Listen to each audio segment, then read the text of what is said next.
Hey guys, welcome back to the channel. This is a story about what if Naruto was primal monarch in Forest of Death. Before I start, please support for more amazing content and do consider subscribing to my channel and share this video with your friends. This is written by champblaze and link in description and support writer. Let's start the video. I once was a captain then a Hokage and now a monarch. Land of Whirlpools Uzashigakure. Naruto Uzumaki slowly opens his steel blue eyes as the mid-morning rays decide to annoy him, courtesy of one of his maids. A weight is laying on his chest and it is in the form of someone who could have been his enemy in his previous life. Naruto slowly slips out from under his bedmate to sit up and stretch his chiseled body with a few scars from his younger day. Kagaya Otsutsuki, the progenitor of chakra. Maybe I should have let Black Zetsu attempt his little game a chance to fight a supposed goddess, so wasted, Naruto thought. He is currently the daimyo of Uzashio in his third life and he remembers the day Kami came to him. It was after the passing of his princess Hinata at the age of 85, with his panda Tenten passing away at 74. His fourth wife and flower Ino passed on at 70, with his Hibi Hyamanko secluding herself from the world after faking her death at 69.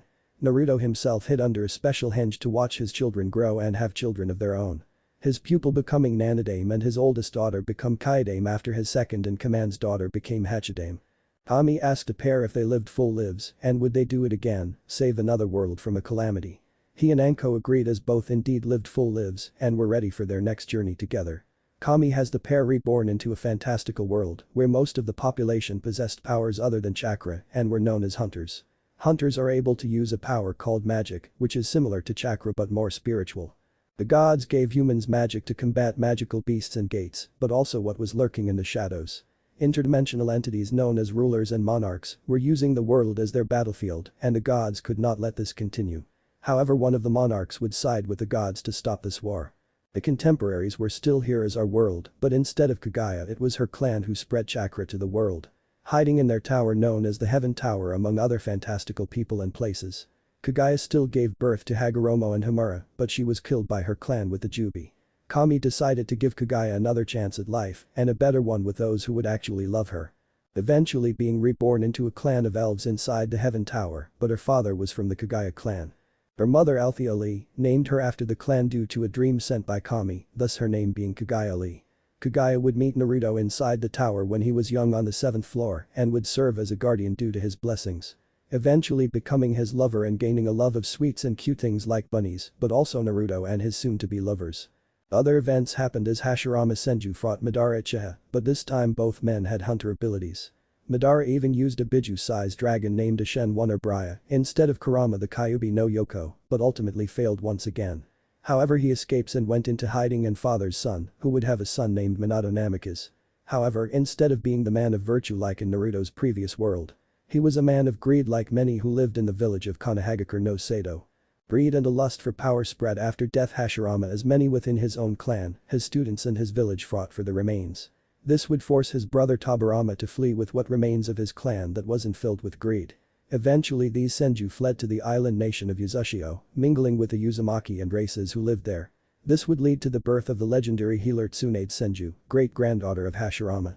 Naruto's own birth was legendary as well, but also filled with treachery, as Konoha sent his father to woo the head of Uzumaki and secretly a dragon Kushina Uzumaki, or commonly known as the Summer Queen. His mother knew the traitorous thoughts of his father, but decided to allow him to try and woo her, failing miserably, but his mother sensed the inherent power within him and took him to her bed. Once she was sufficiently sure she pregnant, she had his father killed with a way that wouldn't be traced back to her and Uzashio, by having him die within the Demon Tower. This tower being the dark counterpart of the Heaven Tower and filled with demonic creatures of many shapes and sizes.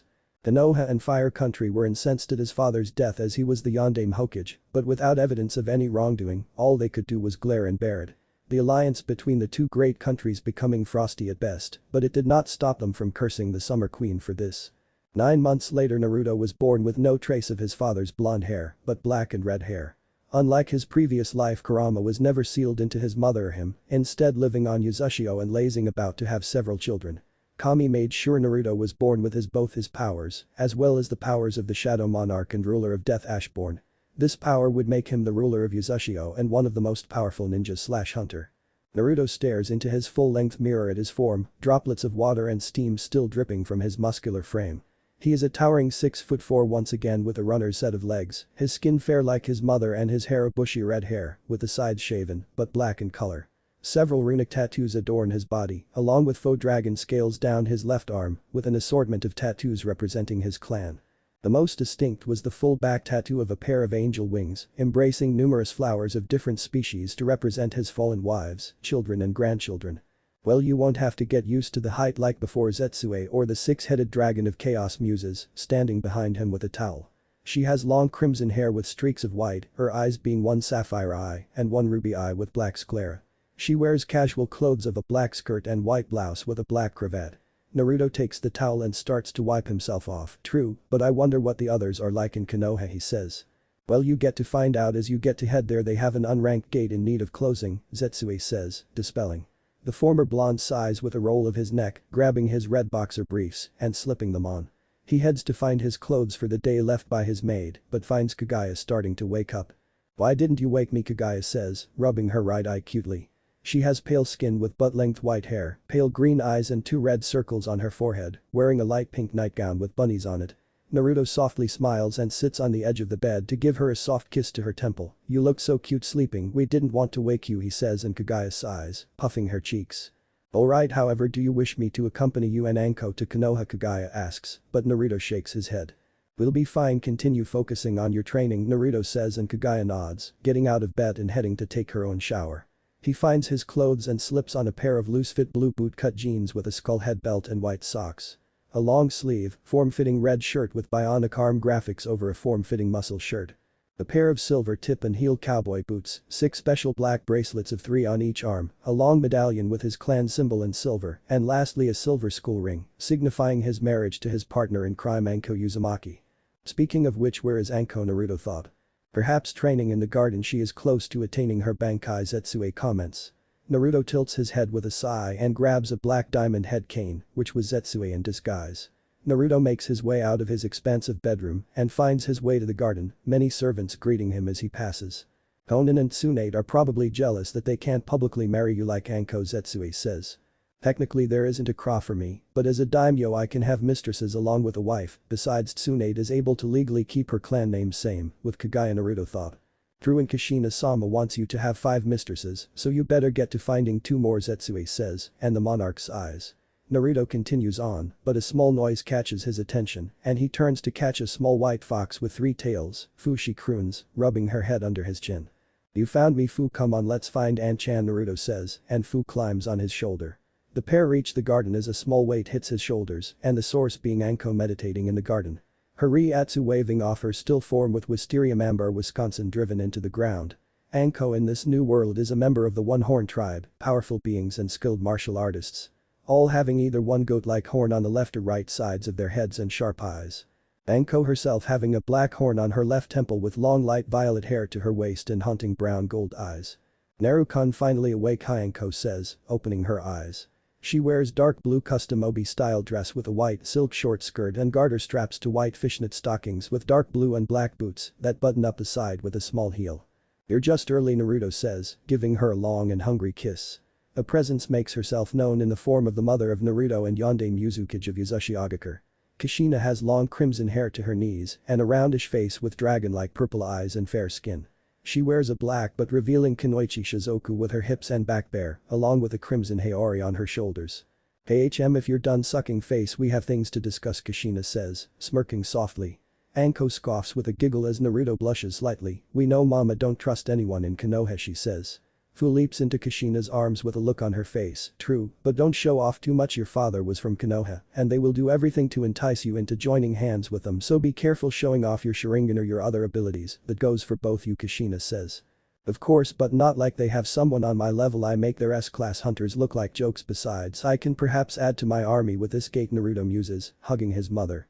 Makes you wonder why they would contact Uzushio if they have S-class hunters and some touted A-class, Anko says, hugging Kushina. The reason doesn't matter, we can scout Konoha and garner their intentions for the future, Naruto says. That's right, however be careful, sweetie, and you too, An-chan. Once you two finish with this gate, head to Sunagakure and discuss the terms of our alliance, then link up with Nagato and AIM, Kushina says, and both nod. Kushina leaves the pair and takes Fu with her to deal with her dreaded enemy, or instead play with the fox. Should we use Shunpo or one of your mounts, Anko says. Naruto twirls his cane in thought but sees Kaguya approaching. Coming to see us off, I didn't think you would make it, he says. Hey you-chan, Anko crows. Kaguya is wearing form-fitting black pants with the right leg cut a few inches below her hip, a black stocking covering the bare leg with lavender fur around the top, along with ankle boots, also having lavender fur. A form-fitting but sleeveless white blouse with a low-cut black corset vest and arm-length black gloves with lavender fur wristbands. "Hello An-chan, and yes, I wanted to see you off," Kaguya says. Anko gives Kaguya a quick peck on the lips. "You should come with, it'll be fun," Anko says. "I need to finish working on my dances, also I can train with Kushina-sama or Tsunade," Kaguya says. "We'll treat you to your favorites when we get back," Naruto says, hugging her, and Anko does the same before the pair vanish. "Have a safe trip," Kaguya says, before vanishing in a swirl of wind. Onahagakure no Sato, Land of Fire. One day later. Onahagakure no Sato stands as a testament to the power of Hai no Kuni, whether for their technology or the power of their ninja hunters. The Land of Fire boasts several S-class hunters and ninja, with one even reaching the SS class, but those times were in past as their ninja and hunters were in decline. Inside the tallest tower of Konoha is Hiruzen Sarutobi Sandame Hokage, forced to retake the mantle after the death of Minato Namikaze, the Yondaime Hokage and vaunted SS-class hunter. The only silver lining is we get to meet Minato-kun's son and perhaps bring him to his true home, Hiruzen thought. He has grey hair and liver spots with a grandfatherly face, wearing a red kimono, white obi and matching haori. The door opens and it reveals Hiruzen's advisors Hamura Midokado, Kaharu Utatane and Danzo Shimura. "Any word on his arrival?" Kaharu states. She is older woman with grey hair and a bun and hair needles, wearing a kimono with a haori coat. "He should be arriving around mid-morning with one other, apparently with his wife," Hiruzen says. "The wife?" Hamura says. He is a stern-looking man with grey hair and glasses, wearing similar clothes to Kaharu. Danzo grips his brown cane with a narrowed eye, "Then someone got to him first," he says. He has an X-shaped scar on his chin with black shaggy hair and his right eye was bandaged. He wears a long white shirt under a black robe that covers his right shoulder and to the floor. "Will your Sharingan be able to take control of him?" Hiruzen says. Danzo moves towards the window with a serious look. "It will, and we'll have Yuzushio's daimyo under Konoha's control, then Yuzushio's riches as well," he says. The designated time soon arrives and Hiruzen stands at the massive gates of the village with several of his Anbu and A-class ninja hunter Kakashi Haddock, known as Kakashi no Sharingan. "I can't believe that bitch kept sensei's son," Kakashi says. He has silver hair oriented to right with his hit eye over his left eye and wearing the standard Konoha uniform. It consists of long-sleeved blue shirt with matching pants, olive green flak vest, blue gloves with a strip medal across the knuckles and black boots. Careful, Kakashi Kushina is known as the Summer Queen and her reach is long, Hiruzen says. The sound of a horse catches their ears and Hiruzen gasps, but Kakashi more so, seeing a large Clydesdale horse, but not a normal one. It was black and purple with wisps of smoke running from its body. "Haunting," Kakashi says. Hiruzen clears his throat and lights his pipe with a little Kaiten chakra, "Indeed, and that must be Naruto-kun," he says. The horse comes to the halt with a several haunting neighs as Naruto and Anko sit upon it, with the latter sitting sideways. Anko hops down first and turns as Naruto hops down with his cane, "So this is Konoha's strongest of the great five," she says. "Arguably," Naruto says, turning his gaze to Hiruzen and Kakashi. They weren't his sensei or gramps in this world, but conniving bastards who want power only for Konoha and by extension Fire Country. "So this the power of the son of the Summer Queen, and she's of the One-Horn tribe, this makes things precarious," Hiruzen thought, feeling the crushing aura. Kakashi was not doing well as Naruto's aura was nothing to scoff at. "It's like be drowned in darkness," he thought, seeing the dark aura wafting off Naruto. Hiruzen tips his cage hat down and takes a puff of his pipe. "Hello, welcome to Konoha, and thank you for answering our call," he starts, extending his hand. Naruto looks at the hand but keeps his hands on his cane. "Some welcome, especially for someone of my caliber," he says, reaching for the cigarette in his mouth. Anko smirks as the Anbu and Kakashi take offense. "Well, things are different back home, so you can't expect such fanfare," she says. Naruto drops his cigarette and grinds it into the ground with his boot. "Right, my name is Naruto Uzumaki, and this is my wife Anko Uzumaki," he says. "Nice to meet you, I am the Sandame Hokage Hiruzen Sarutobi, and this is Kakashi Haddock, he will accompany you into the gate," Hiruzen says, and Naruto slowly nods. "Mother tells me you were a student of my father," Naruto says. "Yes, he was a great man and an even greater sensei. Now I'll be leading the team with two other jonin," Kakashi says. "Let's head into the village to discuss things further," Hiruzen says. Naruto turns to his horse and raises his right hand with a small wave, and all of them gasp, but Anko as it melts into smoky shadows. "What was that?" both men thought. Anko takes her husband's left arm to follow the Hokage and his contingent. "I wonder what they are like," Anko thought. "One can only wonder, mistress, this is not the home of our past Wisp muses." Naruto was having similar thoughts as his eyes trail over the splendor of Konoha. "I have to remember, they won't be our Tenten Ino and Hinata, they are simply strangers," he thought. It will be hard to suppress those feelings however if they are beautiful as before Konohime used them, Zetsui says. True, according to our spies certain events did happen, the Uchiha weren't massacred, but Itachi Uchiha fled the village with his fiancée Izumi after the death of his best friend her brother Shisui and his mother Mikoto, Naruto thought. The group soon reached the tower and make their way to Hiruzen's office. I'm amazed the Yondaime would answer our call, Hiruzen says. She wasn't happy to do so, she still remembers how Konoha and the daimyo treated her when it was my father's choice to enter the demon tower, Naruto says. She could have warned him, Kakashi says, edged to his tone. Mother did not warn me either. If my father was such a great man as many tell me, then he should have prepared accordingly, Naruto rebuffs and Kakashi took offense, but Hiruzen raises his hand. The death of Ikage is noteworthy, especially since he was an SS class hunter. Hiruzen counters and Naruto waves dismissively, giving him the supposed argument. For now tell me about the gate, Naruto says. Hiruzen leans back in his chair and ushers Kakashi to explain, and he clears his throat. It was a C-class gate, and we sent in our rookie 9 however, once they entered the gate changed to an A-class or even stronger, Kakashi explains, and Naruto narrows his eyes as do Anko. Rookie 9, Anko asks. It's a squad made up of our rookie gen and all of them from our great clans, Kakashi replies. One of which is your half-sister, Hiruzen interjects, and Naruto betrays nothing. So that's it, he wants me to enter the gate to save their future clan heads, including my sister. Then well, I'm here, have Danzo pick my brain to make me loyal, Naruto thought. Sister, Naruto says, glancing to Anko. Yes, Fayumi Namikaze is your half-sister and a part of the Rookie 9 squad. They formed a larger squad but are made up of smaller teams led by myself, Asuma Sarutobi, Might Guy and Kurina Yuhi, but the latter won't be accompanying us due to her stupid actions, Kakashi explains. Stupid actions, Anko asks. She disobeyed orders, Hiruzen replies. Naruto clears his throat with a sigh. So where is the gate and when do we leave? We don't want a dungeon break, he says. The gate is inside the Forest of Death. Asuma and Guy have went ahead to inform the guards, Kakashi explains. Well, let's go kill a boss, Anko crows, thrusting her fist into the air, and both men sweat drop as Naruto sighs. Forest of Death. The forest was as imposing as ever and according to stories was the site of a dungeon break, but due to the trees created by Hashirama, it spread to its current form.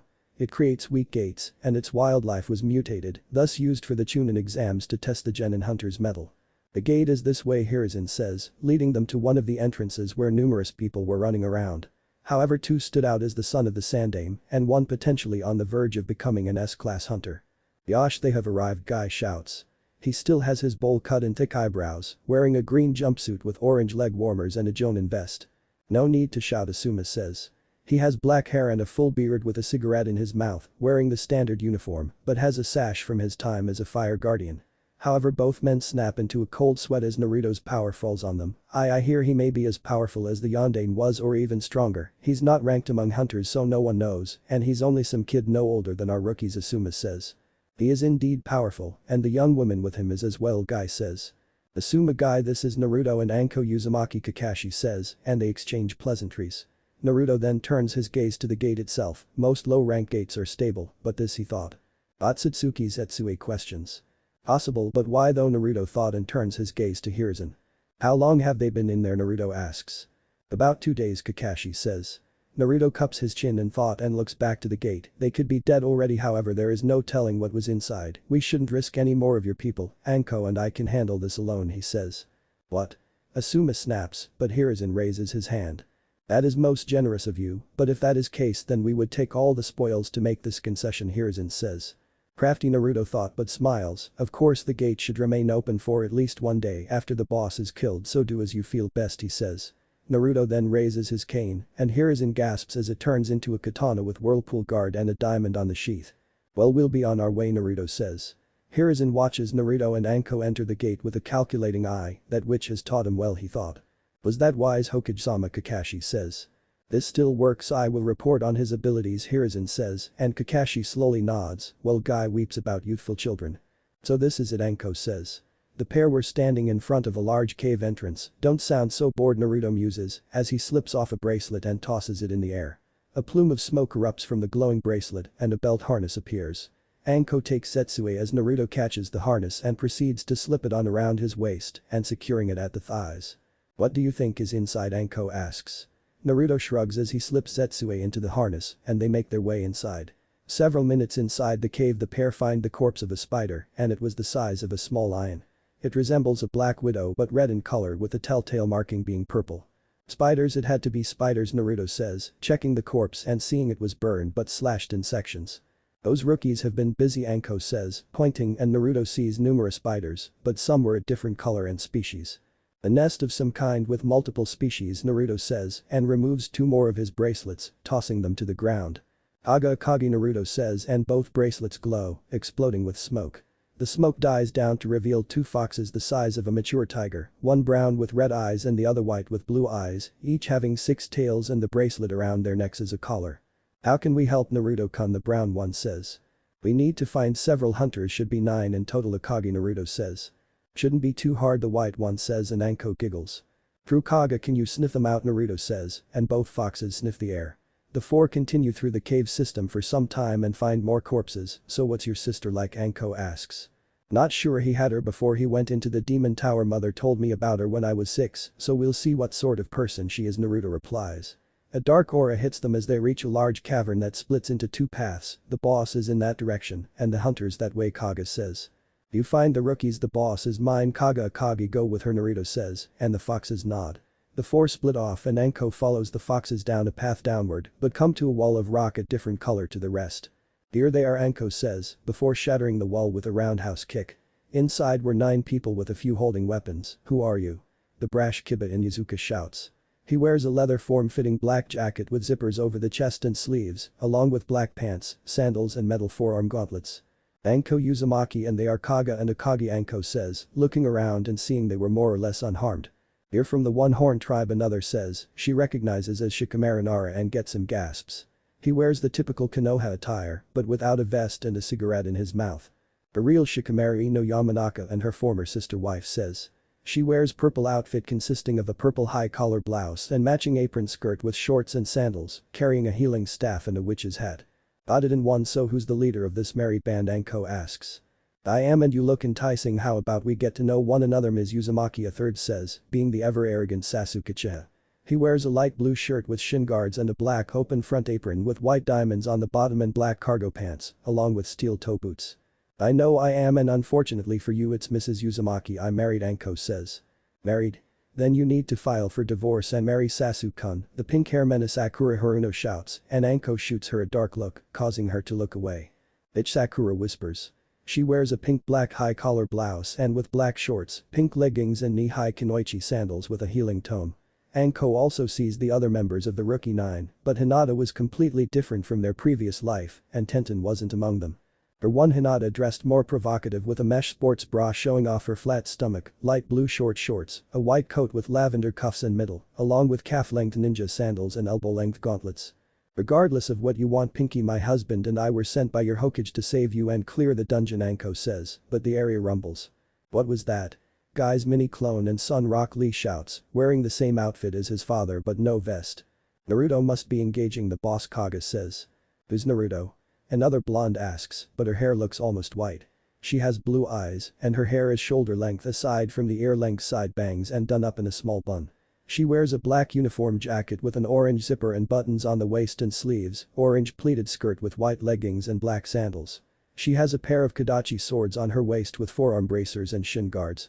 You must be Fayumi. Well, the simple answer, your half-brother Naruto Uzumaki, Anko says, and the rookies gasp, or some of them do. Then my brother, Fayumi says. What, you didn't know, Anko says, and Fayumi nods. Well, I did. Jijito told me I had a brother, but not who he was, Fayumi says, and Anko smirks, stroking Kaga's head. Well, your big brother is a daimyo and the pinnacle of all hunters, being only 17, Anko says. What? Sasuke snaps. Yep, someone no older than all of you is one of the most powerful even among S-class hunters, Anko says, and Sasuke grits his teeth. We should head to the entrance, Naruto-kun, won't be too long, Anko says. This is our gate, why should he kill the boss? Kiba shouts, but Hinata smacks him. This isn't a gate for us to handle, it's clear we weren't ready, Hinata snaps. Wide eyes, right, according to the Hokage this was a C-rank dungeon, but changed into an A rank, Anko says. What? We're just genin C-class hunters, the Rot Unchoji Akimichi says, wearing tanker armor over the standard attire, but the shirt red. Hinata and her cousin Niji narrow their eyes at the wide eye crack, but say nothing. Let it go, Niji, she says. He wears a white kimono shirt with long, loose sleeves, matching pants, a navy gray apron tied around his waist, and black shinobi boots. The last of Rookie Nin named Sai creates a mink-shaped mice to spy on Naruto. Danzo-sama will want to know how his powers work, Sai thought. He wears a short black and grey jacket with red straps, a high-collar midriff shirt, black pants, shinobi sandals and gloves with his index and thumb fingers exposed. "Well, if you're all ready, let's head to the exit. Kaga go to Narukun and let him know the news," Anko says, and the white fox trots off. The rookie 9 slowly follow Anko and Akagi to the exit as Kaga heads to see her master kill the boss. Moments earlier. Music. Hellwalker, Sign of Evil, DOOM 2016. Naruto removes 2 more bracelets to summon a pair of combat trench knives and slips them into slots on his harness as he makes his way to the boss's chamber. He then slips on a pair of white gloves with black fingers, the number of 6 on the left and 0 on the right in Old English. Bolibia challenge Zetsue comments as several spiders attack him, but his quicksword deals with them. Naruto slips off the last of his bracelets to summon a compound bow and quiver of arrows. Naruto secures the quiver to his right side as he makes his way through the tunnels, who knows, he thought, picking up the pace. "This dungeon is like a maze," Zetsue comments. True, Naruto thought, stepping on webbing and seeing various animals, even other spiders as well. The webbing gives way to a massive cavern with light blue mana crystals, but hanging above was the boss. It resembles a tarantula with thick red and black legs, but a black widow's marking on its back in a white color. "That's not the thing of nightmares," Naruto muses, rolling his neck a few times. The boss wasn't moving as all 10 of its eyes were locked on the area where Naruto was standing but was asleep. Orkel would have a field day. Well timed to work, Naruto thought, pulling 3 poison-tipped arrows. Naruto pulls his bow taut and fires all 3 towards the boss, piercing between 3 of the eyes. The spider screeches as it comes to life, making its way down the webbing in pursuit of its attacker. Naruto's eyes start to bleed into a red iris with 3 comma-like shapes forming, but quickly slips into a glowing purple, arise. He utters as his shadow bubbles and spreads. "Those 2 should be enough," Naruto says. On his left is a tall shadow man of about Naruto's height, with Viking-like armor and a large double-sided axe, his name being Ironside. On Naruto's right is one even larger and muscular man with a mane of black hair, wearing what appeared to furs of animals, bones with clawed hands and feet. Both warriors were made of shadows with wispy smoke and a purple glow where their skin would be. "Beast right flank. Ironside left flank," Naruto shouts, firing more arrows. Both roar to provoke the spider and rush forward at their master's orders. Naruto sprints behind his vanguards and leaps with 5 arrows at the ready, piercing several spots as Ironside slices into and finally through a leg with a roar. Beast tears into one of the larger eyes as the spider screeches, while Naruto lands on its back and firing his remaining arrows as the spider slams into a wall. The poison should be taking effect, Naruto thought, sending his bow into a seal on his medallion. He clenches his fists as white energy surges on his arms, bringing them down with a flurry of punches and cracking the shell. "First you crack the shell, then you get the nuts inside," Naruto crows and flashes signs to Dragon. "Rain." Jibashi, Naruto thought, slamming his hands into the broken shell. Lightning surges into the wound as the spider screeches in pain, slamming into the chamber's wall as Naruto vanishes. He lands with a skid and a smirk as Ironside slices off another leg, but Beast is tossed into the far wall. The spider suddenly spews a stream of viscous green acid as Naruto dodges and hangs from the ceiling. "If I make it a shadow, I wonder if that will be passed on," he thought, dropping down into a crouch. Beast recovers as Ironside appears next to Naruto, followed soon by Beast. The spider growls with 2 of its legs missing and 3 eyes as well, with acid still dripping from its maw. "Time to end this," Naruto says, drawing Zetsue. She hums as Naruto releases his Reiatsu with a purple-black aura. "Tremble, Zetsue," he utters. Zetsue glows and extends to 6 feet with several links of chain coming from the hilt. Naruto lowers his stance and rockets forward as the ground cracks. "Wind Dragon Dance," he shouts, swinging wide. The spider screeches as deep slashes open on its body, spraying dark green blood, but the monarch of shadows vanishes. Naruto drives Zetsue into the spider's head and grins. "Ice Dragon Dance." He roars. Ice explodes from the spider's head and it crashes into a wall and finally to the ground, unmoving as Naruto slowly pulls his sword free. "Boss Lane," Naruto muses, dropping down and seals Zetsue. Naruto turns to the spider boss as Kaga arrives, before raising his right hand, and his eyes glow purple once again. "Arise," Naruto utters. The corpse jerks as few times before a shadow version of the spider boss rises from its corpse, now black with a purple glow from its eyes and the widow symbol. "I'll call you Kumanga na something more, aha Joragumo, that'll be your name Joragumo," Naruto says, and the spider screeches. "Naruto. Anko-sama is leading the rookies out," Kaga says. Naruto sheathes Zetsue with a roll of his neck as his shadows melt back into him. "Good, we're finished here," he says, but narrows his eyes. "Kaga," he says. Kaga acts quickly and fires several ice needles into several ink mice. "It must have been one of them," she says. Naruto slips a cigarette into his mouth and lights it with a match. "Konoha is fishing, no matter, it won't help them," he muses. Music end. Hiruzen keeps his eyes on the gate as Danzo has joined him, be prepared to subdue him Hiruzen says, unaware Anko could hear every word they said. Anko then turns her attention to the gate as Naruto slowly steps out along with Kaga. About time Narukan Anko shouts, stroking Akagi's head. Naruto simply smiles with a wave as he nears the Hokage Danzo, the boss has been dealt with and your rookie saved Naruto says. Thank you Naruto-kun Hiruzen says, but Naruto narrows his eyes, Uzumaki dono he corrects, causing Danzo to crease his brow, but not betraying his anger. Your reputation precedes you conquered the very tower which took your father's life Danzo says. Naruto gives Danzo an eye smile with a light chuckle, the same could said about you he says, but shifts his attention to Hiruzen. I'm on a tight timetable I would like to meet my half-sister and test her measure Naruto says. Surely you would like to enjoy Konoha's hospitality our daimyo does quite frequently Hiruzen says. Naruto sighs as his eyes blink several times and gives the illusion that Danzo has succeeded, no unlike your daimyo who sits on his throne and simply enjoys Konoha's hospitality, I am out clearing gates and bettering my country he says. So if you can't provide me the chance to meet my sister I will be on my way Naruto adds. Wait I can my Anbu will escort you back to the Hokage Tower Hiruzen says, both nodding, and all four follow an Anbu with a wolf mask. Did it work Hiruzen says, after Naruto and company were gone. Danzo grips his cane with a narrowed eye and gnashes his teeth slightly, no, he must be immune, his dragon side must be stronger than his human side and prevents mental attacks he says. Curse his mother then what do we do now Hiruzen hisses. If he and the girl get along we can use the girl against him, perhaps sending her into a high-ranked dungeon then release she has gone missing unlike her father, she's weak and a disgrace to his bloodline even my own Danzo says. You would sacrifice your own granddaughter for Konoha that is something I could not do Hiruzen says. Sacrifices must be made for Konoha to remain strong and become the strongest of the great villages Danzo says.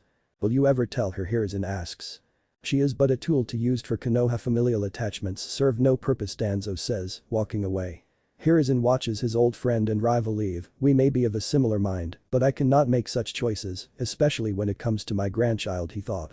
Naruto sits with Anko in his lap in one of the meeting rooms within the cage tower. He sent Kaga and Akagi back home, but then pulls out a coat to put on. It is black with light purple draconic patterns down the sleeves and 3 separated coattails with a purple lining. So how would you deal with this even if she's your sister she's the heiress of the Yondame's Namikaze clan Anko says, kicking her legs. Naruto strokes her stocking-covered thigh, we'll see what sort of person she is she may be nothing like him he says. I can attest to that a little she was genuinely surprised about you hell you should have seen Hinata, the Uchiha was mightily upset same with others, I guess they can't believe someone their age is someone so powerful and of such status Anko says. What about Panda and Ino Naruto says. Ino looks the same but weaker and Panda wasn't there Anko says, frowning and Naruto touches his forehead to hers. The door of room opens and Fayumi enters with of all people Kurenai, this is my guardian Kurenai Yuhi Fayumi says. Hello Kurenai says. She wears a red mesh armor blouse with only the right sleeve visible, a dress looking similar to bandages with a pattern on it, similar to those of rose thorns with white shorts underneath, along with kunoichi sandals and black leggings. Greeting I am Naruto and this is Anko Naruto says, as Kurenai and Fayumi take a seat. Thank you for coming our aid Kurenai says. Let's skip all the pleasantries the Hokage told us you disobeyed orders and that prevented you accompanying us into the gate Anko says. Kurenai frowns and glances to Fayumi with a sigh, I voiced my apprehension about sending my team into a gate alone so soon after graduating the academy Kurenai explains. When did you graduate Naruto asks. 2 months ago Fayumi replies. For real? Anko shouts, getting off of Naruto. The monarch narrows his eyes but puts it aside for now, so you voiced an opinion and were shut down Naruto says. Yes due to being Fayumi's guardian they believed I was too close even though I am her Jonin sensei as well Kurenai says. Then your opinion should count for something, but judging by some it would fall on deaf ears even though Fayumi is the daughter of the Yondaime Naruto says. Something the two of you have in common is Kushina-sama is the Yondaime as well Anko comments and Naruto nods. We share a dad too Fayumi says and again Naruto nods. Many speak ill of Kushina-sama, they blame her Yondaime-sama's death Kurenai says. Even if he chose to enter the demon tower regardless of it what about your mother Naruto says and Kurenai frowns. She passed away giving birth to Fayumi I became her guardian when she was 4 Kurenai explains. I see my condolences Naruto says and Fayumi says thank you. You conquered the demon tower that took the Yondaime's life Kurenai says and Naruto nods, smirking slightly.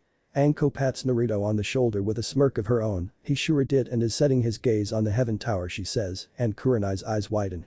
I see not May would challenge the heaven tower most don't go past the lower floors Kurenai says. What's the Heaven Tower, is it like the Demon Tower, Fayumi asks. In a way, but has challenges as well, plus it is more team-based, Naruto explains. Our team is game planning for it, Anko says. Naruto looks at his watch and reaches into his pocket. Fayumi, I wish we could talk more, however I have some business to take care of, he says, and rises to his full height, shocking Fayumi. You can contact me through my guild, Naruto says. Naruto hands Fayumi the card and she looks it over. Espada Guild. It's one of the top guilds around, she says, and Anko smirks. If you want move up the ranks and get good gear, look us up, Anko says, and Naruto sighs. Ignore her, it was nice meeting you, Fayumi Kurenai, Naruto says, as the pair excuse themselves. Fayumi holds the card as she lets out a shaky breath. That was intense, his power, she says. Kurenai was of a similar mind to her surrogate child. He does give off a heavy aura, her as well. There are rumors abound that he's unranked, but the same rumors have him as SS class or even higher. His mother is known as the Summer Queen. She's a very powerful woman and a dragon, she says, and Fayumi furrows her brow. Rumors say she's not a normal human, but a dragon she can turn into one too, Kurenai adds. Is that what attracted Dad to her, Fayumi asks, shocked.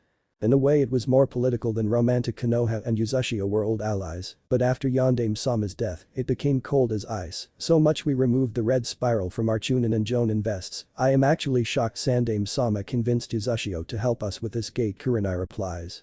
Fayumi looks back at the card and thought, my brother is pretty amazing, maybe, she thought. Fayumi shakes those thoughts away as she and Kurenai leave the tower before parting ways, with the blonde heading to check on some new gear. Several greet her as she traverses the village. Unlike some of the clan heirs and heiresses, she wasn't stuck up or arrogant about her status. Welcome to Higurashi's, a man says. He is tall and muscular man with black hair and dark gray eyes, wearing forge-style clothes. Hello, just looking for a new sword or swords, Fayumi says. Name Zenisuke, we sell some premium blades made from even more premium materials, the man says. Fayumi slowly nods with a soft smile and goes to peruse Zenisuke's wares. There were various swords of various sizes, shapes, forms or styles. Do I want to stick to my katachas or change to a longer sword, Fayumi thought. She continues on but stops at a katana with a round guard and the hilt black and red with a corded red ribbon. That is special one, it was dropped from a gate in Iron Country. Hunter sold it without a second thought, didn't recognize the quality at all, Zenisuke states. Fayumi picks up the sword and slowly draws it to reveal a black blade. Wow, she says, her tone excited. The price is 30,000, but since you seem to know your way around a blade, 20,000, Zenisuke states. Fayumi sheathes the sword with a nod and smile. Sold, she declares, and Zenisuke smirks. Scene break next day. The next day, Fayumi meets up with her teammates of Team Kurenai. Shino greets her first with soft hello, wearing the classic clothes of her clan. She can control her Kakechu insects, but others as well due to hunter abilities. Another sword, Hinata sneers. She and the Hyuga heiress didn't get along as Hinata felt the blonde didn't deserve her status as the Yondaime's daughter, like many in the village, felt she didn't live up to her father's legendary status. I found it at Higurashi's, he said, it was dropped from a gate, Fayumi says. Kurenai appears with her rose petal shunshin, and her team greets her. I know the incident with the gate happened yesterday, but we can't rest, we can be called at a moment's notice, so we'll be taking a normal C-rank mission to Nami no Kuni, but you three should know, we'll be facing bandits and possibly missing nin in the employ of man called Gato, Kurenai explains. Do we know their rank, Hinata asks. The client Izuna believes that it may be simply Gato's thugs, but we should be prepared for a Jonin level, missing nin, Kurenai says. Isn't Nami near Uzushio? Why didn't Izuna-sen ask for their aid? Shino asks. Okajima asked a similar question, and Izuna told him that Gato controls the waterways and he was lucky to get to the mainland, but he's also building a bridge to Fire Country and that will break Gato's control, so our mission is to protect Izuna until his bridge is finished, so be prepared for an extended mission, Kurenai explains, and the three nod. Omegakure no Sato, Land of Rain. In the Land of Rain is the village of Omegakure, a village built on several levels with numerous pipes, filtering the constant rain into a large lake around the village. In one of the taller towers of the village were three ninja known for fighting and earning the respect of Hanzo the Salamander, so much he named them the Densetsu no Sannin. I just got a message from Kishino Abasan. Naruto has finished the gate in Konoha and is heading to Suna, speaks Nagato Uzumaki. He has blood-red hair that covers and frames his face, currently covering his violet right eye. Unlike Naruto's previous world, he doesn't possess the Rinnegan, but has an ability called Living Poltergeist, which allows him to split his consciousness between 6 faux bodies. Each body was designed by Naruto and wear samurai armor, all with unique weapons and names. Their names were Wildfire, Hardrock, Halo, Strata, Torrent and Inferno. He also has his clan ability to create chakra weapons, and his specialty were swords, also being a sensor as well. All this to see the son of their fallen cage, says Konan Shirayuki. She is one of Naruto's mistresses and is virtually the same as the previous world. Her blue hair is longer this time around and done into a bun with hair needles, similar to Naruto's distant relative Mito. He probably only did it to increase his army with the boss, the last of the Sanin Yahiko Senju states. Yahiko looks identical to his previous world self as Diva Pain, but none of the piercings and has blue eyes. He wears a shinobi shizoku like Nagato and Konin with having the Kunoichi variant, with long black tail coats having 2 tails, buttons down the middle to the waist and red clouds on the sleeves and back. Naruto wants to be able to impart a shadow soldier for everyone in Yuzu to keep them safe in case of an invasion, plus he's prepping for the Heaven Tower, Nagato says, and Yahiko scratches the back his head. So is he taking the whole espada or just his harem, Yahiko says, a joking smile on his face. Konan glances back with a dark look in her amber eyes that promised pain later. He hasn't fully decided yet. Kagaya, Thorkel and Anko have agreed to go, however. Tsunade is still on the fence, Azumaishi says. Entering the Heaven Tower means spending a significant amount time inside, especially if you want to climb to the higher floors, plus I know he doesn't want to leave Uzushio completely undefended, Nagato comments. The door opens and Hanzo enters with several of his men, causing the three to slip into serious mode. So what does the Summer Queen want, Hanzo says. He is a rather muscular man of above average height, with long blonde hair reaching down to his back and a prominent scar on his right cheek. He wears a dark hat on his head and the lower half of his face, mostly obscured by a helmet-like respirator, a loose wetsuit-like outfit accented by bandages wrapped around his wrists and lower legs, a flak jacket with swirls on the chest plate, and a dark cloak that reached down below his waist.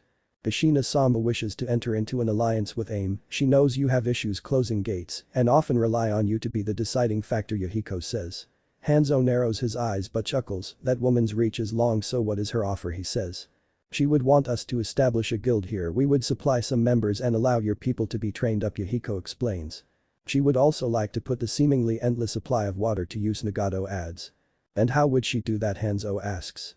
As we speak, her son and our guild master Naruto Uzumaki is heading to Suna to establish an alliance. One of the things he will offer is water. He and his mother have created a seal to transfer water over long distances. Your country would be paid for this service, naturally, Konan replies. There is also the added benefit that earth, fire and even wind will be weary to incite battles here, as Sun Agakure would become your ally as well. Also having the Shadow Monarch at your call to aid you in times of need will deter them as well, Nagato adds.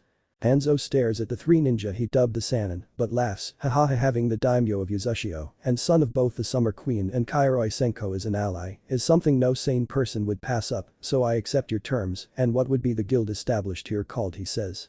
Akatsuki, Yahiko says, and Hanzo chuckles once again, nodding with a mutter of interesting name. Sun Agakure no Sato, Land of Wind. In the Land of Wind, if one were to look up, they would see a large wyvern flying through the sky towards the village of Sungakure. On the back of the mighty beast is Naruto with his arms folded and Anko sitting cross-legged in front him. What can we expect from the Kazuki-age, Anko shouts. The wind was buffeting their hair as Naruto looks down. He's a shrewd man, but loves his village according to our spies. He's been selling his chakra-converted gold dust to keep the village thriving. The Lord of Wind, if you can call him that, is a hedonistic fool and is squeezing the village dry. They clear gates pretty frequently, but the lordship's people takes the majority, same with shinobi missions which he often outsources to Fire Country, he shouts. So when Mama offers them a chance to align with a powerful nation, a chance to clear high-level gates and a near-limitless supply of life-giving water, the Kazuki-age should side with us, Anko shouts, and Naruto nods. He orders the wyvern down several miles from Suna itself to keep from scaring the locals. Why didn't we scare them with Kazmer, Anko says, with a mischievous smile. Naruto dispels Kazmer with a stare. You've grown more mischievous in this world, he says. Anko closes the gap and wraps her arms around his back with a bite of her lips. It's because I'm married to baddest man on the planet, she says. Naruto chuckles and leans down to capture her lips. When we get some downtime, I'm gonna give you a limp, he says. Anko giggles perversely as they pair take off at Jonin's speed to Suna. Maybe we should wait until we pick up Konan. I kinda in the mood for an orgy, she shouts. Naruto shakes his head with a soft smile. Alright, this shouldn't take long anyway, he shouts. The ray of sky soon comes into view as the entrance to Suna itself, causing both to slow up as several guards were appearing at the entrance. Alt 1 shouts, wearing a tan cloak and having a nondescript build. Naruto reaches into his cargo pocket and pulls out a scroll. I am Naruto Uzumaki, and this is my wife Anko. We're here to see the Kazuki-age at the behest of Yondaime Yuzukage Kushina Uzumaki, he says. The other guards flinch at Naruto and Kushina's names as the first guard takes the scroll. We'll have to check you for weapons, and you'll have to hand them over, he says. Naruto removes his remaining bracelets, weapons pouch and cane, as Anko does same with Whis in her pouch. Then they are patted down and soon lead through canyon walls into Sunagakure. The village itself is a fortified valley with the buildings made of clay or stucco with blowing sand around. Anything we should know, Naruto asks. The guard glances Naruto's way with a shake of his head. Just keep yourself respectable, the guard says. Of course I'm a daimyo, I know all the etiquette, Naruto says. They soon reach the cage tower, which is a large wrought-on building, before following the Anbu up to the Kazukiyage's office. Inside were the Kazukiyage, Rasa no Sabaku and 3 others Naruto recognizes as the Sand siblings. However, Gaara is a young woman with Temari and Kankuro remaining the same. So the infamous son of the Summer Queen, Rasa says. He is stern-looking man with auburn hair, dark eyes and wearing a simple black jacket and pants with mesh armor underneath, along with a white robe and his cage hat on the desk. I am, and this is my wife Anko, Naruto says. Wife? Kankuro says, nearly shouting. He wears all black with maroon mixed into hood in the form of stripes and purple face paint. That's right, I'm all his, and he has 3 other lovers as well, Anko says, and Kankuro balks. Rasa says nothing but clears his throat. My youngest son Kankuro, these are my daughters Temari my oldest and Gaara my youngest, Rasa states, both bowing. I'll skip the placating words. Uzushio offers Sunagakure a chance to get out from under the wind, daimyo, Naruto says. And how would you do that? Temari states. She wears a purple long-sleeve blouse with a high collar underneath a gray top and a dark blue skirt with a split in the middle, revealing her purple leggings, fingerless gloves and sandals. Anko giggles with a smirk and folds her arms. Juinjutsu Narukun and his mother have created a sea seal that will transfer water to Suna, she states. Also, if your village works with us, you'll get access to high-end gear and chances at high-rank gates, Naruto adds. By such generosity, Gaara asks. She wears a crimson long-sleeve blouse with a folded collar and a black top, black shorts with a front-open crimson apron skirt, mesh stockings and sandals with a large gourd on her back. Naruto pockets his hands with a serious look. I'm a daimyo, and I'm ashamed how the wind and fire lords are acting, he says. Rasa knew what Naruto meant as their own daimyo outsourced missions and dungeon clears to fire country. Your rarity, most daimyo only concern themselves with who makes them the most money, Rasa states. Naruto folds his hands behind his back. Indeed, lightning and earth hound me the rights to their gates, he says. Rasa leans back his chair with a calculating look on his face. I'm willing to consider your offer if you personally and only you assist my children in clearing a gate, he says. Naruto tilts his head, but an amused look on his face. You're a shrewd man, I'll do it, and I'll even sweeten the pot by giving you proceeds, he says, shocking the Sand siblings. Just like that. Temari shouts and Anko giggles, patting her man on the back. Narukun may be unranked, but that's only because they can't rank him, Anko says, and Naruto smirks, his eyes now a glowing purple, and the Sabaku family feel an icy chill up their spines. He's strong, the siblings thought. The Sand siblings and Naruto step through the gate into an arid realm of sand. A ghost of smile forms on Gaara. You'll be at home here, Shikaku-sama, she thought. In a mindscape of endless sand is a large tanuki. It would seem so, however, be careful of your companion. I believe he could fight my brother Kurama and win, Shikaku says, and Gaara's breath hitches. Naruto secures his sword in her harness as he follows the siblings. It seems some things have changed. Gaara is not as maniacal as our previous world, and a girl, Zetsue comments. He glances to Redhead but shakes his head, slipping a menthol cool into his mouth. Gaara's kinda cute, but it'll be hard to separate the two, Naruto thought, and Zetsue giggles. The 4 continue through the desert but find no signs of life, however life was stalking them. Naruto halts in his tracks with black pigmentation around his eyes. Everyone freeze, he shouts. The siblings halt and turn as a large brown worm with a black beak emerges from the sands behind Naruto, but its life was snuffed out by his quicksword. Kankuro makes a face as orange blood and guts land on the ground. So gross. He thought. Do you know hand signs, Naruto signs? We do, but what was that? And how did you know Temari signs? Naruto points to the black on his eyes. I'm a sage, and those must be the creatures of this gatey signs. Definitely don't anger him, sages are one with nature and can gather natural chakra which makes them even more powerful, Shukaku says. Are we clear, Gaara signs? Still 4 more, I'll distract them. Can you 3 get above me? They're attracted to sound, Naruto signs. I can use my fan, while Gaara can use her sand to carry Kankuro, Temari signs. Gaara creates a platform of sand for them as Temari uses her large fan, while Naruto remains unmoving. What will he do, Gaara thought, but she quickly got her answer. Naruto slowly draws Zetsue from her harness and raises her skyward. Awaken, he utters. All 3 Sand siblings feel a weight on their shoulders and gasp as the sword changes. Zetsue was now a Scottish claymore with black blade having a reddish tint and a silver dragon imprinted around the pommel. It must have dropped from a dungeon, Kankuro says. Maybe so, who knows what it can do, Temari says, but like her sister got an answer. Naruto drives the blade sand with a twist, earth dragon dance. He shouts. The worms burst from sand on top of rocky spikes, with orange gore spewing from their wounds and 3 tentacle-like mouths from their maw. The 3 drop down as Naruto removes his sword from the sand. Are there any more Kankuro signs? Naruto stares at Kankuro for a few seconds to unnerve him, but he smiles. We're fine, those seem to be scouts, Naruto says. Strange creatures, Gaara notes. Naruto squats down to place his right hand on the worm as his eyes turn purple. Arise. He utters. Temari and Gaara gasp as a dark counterpart of the worm emerges from its corpse. What sort of power is that? Temari thought. Kankuro was shaking in fear as Naruto repeats the process with the other worms. What was that? Kankuro says. Naruto sends his new scouts out. You've heard of the monarchs, he asks. They are humanoid monsters with inhuman power, they surpass even the SS class, Temari explains. You would be right, I was given the power of a monarch by the original Shadow Monarch. This power allows me to resurrect monsters and people as my shadow soldiers, Naruto explains, shocking the Sand siblings. So if you killed an S-rank hunter you could make them your soldier, Kankuro says, slight fear in his tone. I can, but they would be only a shadow, I would only gain their powers, Naruto says. Since you're the Shadow Monarch that means you've encountered other monarchs, then Temari asks and Naruto nods, shocking the 3. 3 monarchs attempted to kill me, I killed one, another escaped, and the last, Naruto states. And the last one, Gaara asks, but Naruto raises his hand with right eye closed. I found their nest and those scouts were the tip of the iceberg, Naruto says. What about the boss, Temari says. Not sure yet, one thing is for sure, we can't rush in as we'd awaken the whole nest, but I have way around that, Naruto says, grabs a scroll from his cargo pocket. He unfurls the scroll and channels chakra into it, releasing ink with a brush. Hand me your sandals, I'll place the same silencing seal I have on my boots, Naruto explains. Are you sure we should do this, in the open, Kankuro says, but Naruto quells his fears by bringing forth some of his soldiers. Beast and Ironside were among them, including Igris, one of his more powerful soldiers. The Sand siblings slip off their sandals and place them on the scroll. Naruto starts to work on their sandals, but his gaze drifts to Igris and the memory wells up. Flashback song. Here we go, Chris classic. Naruto pants heavily with Zetsu released. I can't believe mom threw me into this dungeon, but it will give me some good soldiers, he thought. He was surrounded by armored soldiers with various weapons.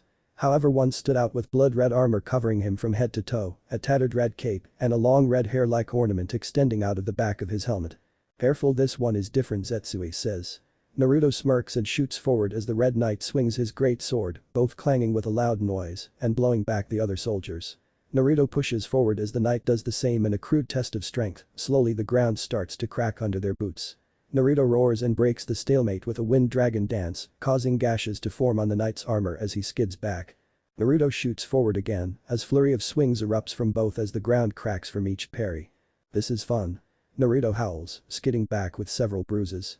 You may say fun, but your body is reaching its limit, you're still not used to me, and you're still growing, Zetsu says. Naruto spins and brings his sword down on the knights, creating a double crater, but the knight heaves Naruto away. The knight lets go of his large sword and blitzes Naruto from all sides, slamming him into the ground with a thud. Naruto spits up some blood as he rolls onto his side with blurry, as the knight calls for his blade, bringing it down, but Naruto vanishes. You'll have to forgive me, I can't let this go on too much longer, my young body can't handle it, Naruto says, his voice distorted. Naruto grips his claymore tightly in both hands with a faceless bone-like mask over his face, 2 small holes at the bottom, expelling steam with each breath and glowing golden eyes, the white of his eyes black as night. Naruto shoots forward with a shatter of the ground as the knight senses the change in the air. Mikazuki no Mai, Naruto says, creating several afterimages. The knight swings but hits thin air as 2 gashes open on his body, spilling white hot ichor. The knight skids, but Naruto appears above with his sword raised and brings it down, shattering the ground, and the knight crashes into a wall. Naruto's mask shatters and staggers back to fall on a throne, before driving Zetsu into the ground with several gulping breaths. Bloodstained Igris, I will repay your ferocity with my loyalty, Naruto thought, preparing to bring the knight back. Then flashback music end. Naruto finishes their sandals, and the 3 slip them back on. Now we can move a little safer, he says. The group takes off at Chunin speed towards the nest, encountering a few worms, but several smaller bipedal versions of the worms that were attracted to heat. Temari cuts them down with her battle fan, while Kankuro uses his puppets, and Gaara uses her sand. I found the boss, it's to the east of the nest, and it is massive, Naruto explains. How massive, Kankuro says. Iju size, Naruto says, and Kankuro's eyes widen in horror. I'm sure you can handle it, Kankuro, and I will go for the nest with your soldiers while you 2 head for the boss, Temari states. Naruto chuckles and scratches the black portion of his two-tone hair. That works Igris, take Ironside and Beast to assist Temari and Kankuro, he says. Yes my liege, Igris says, shocking them. Naruto dispels the remaining soldiers and creates his Clydesdale before climbing on and extending hand to pull Gaara up. Keep her safe, Temari shouts as the pair gallop off. Hold on tight, Naruto says. Gaara softly blushes and wraps her arms around Naruto's waist as the horse neighs and pants heavily.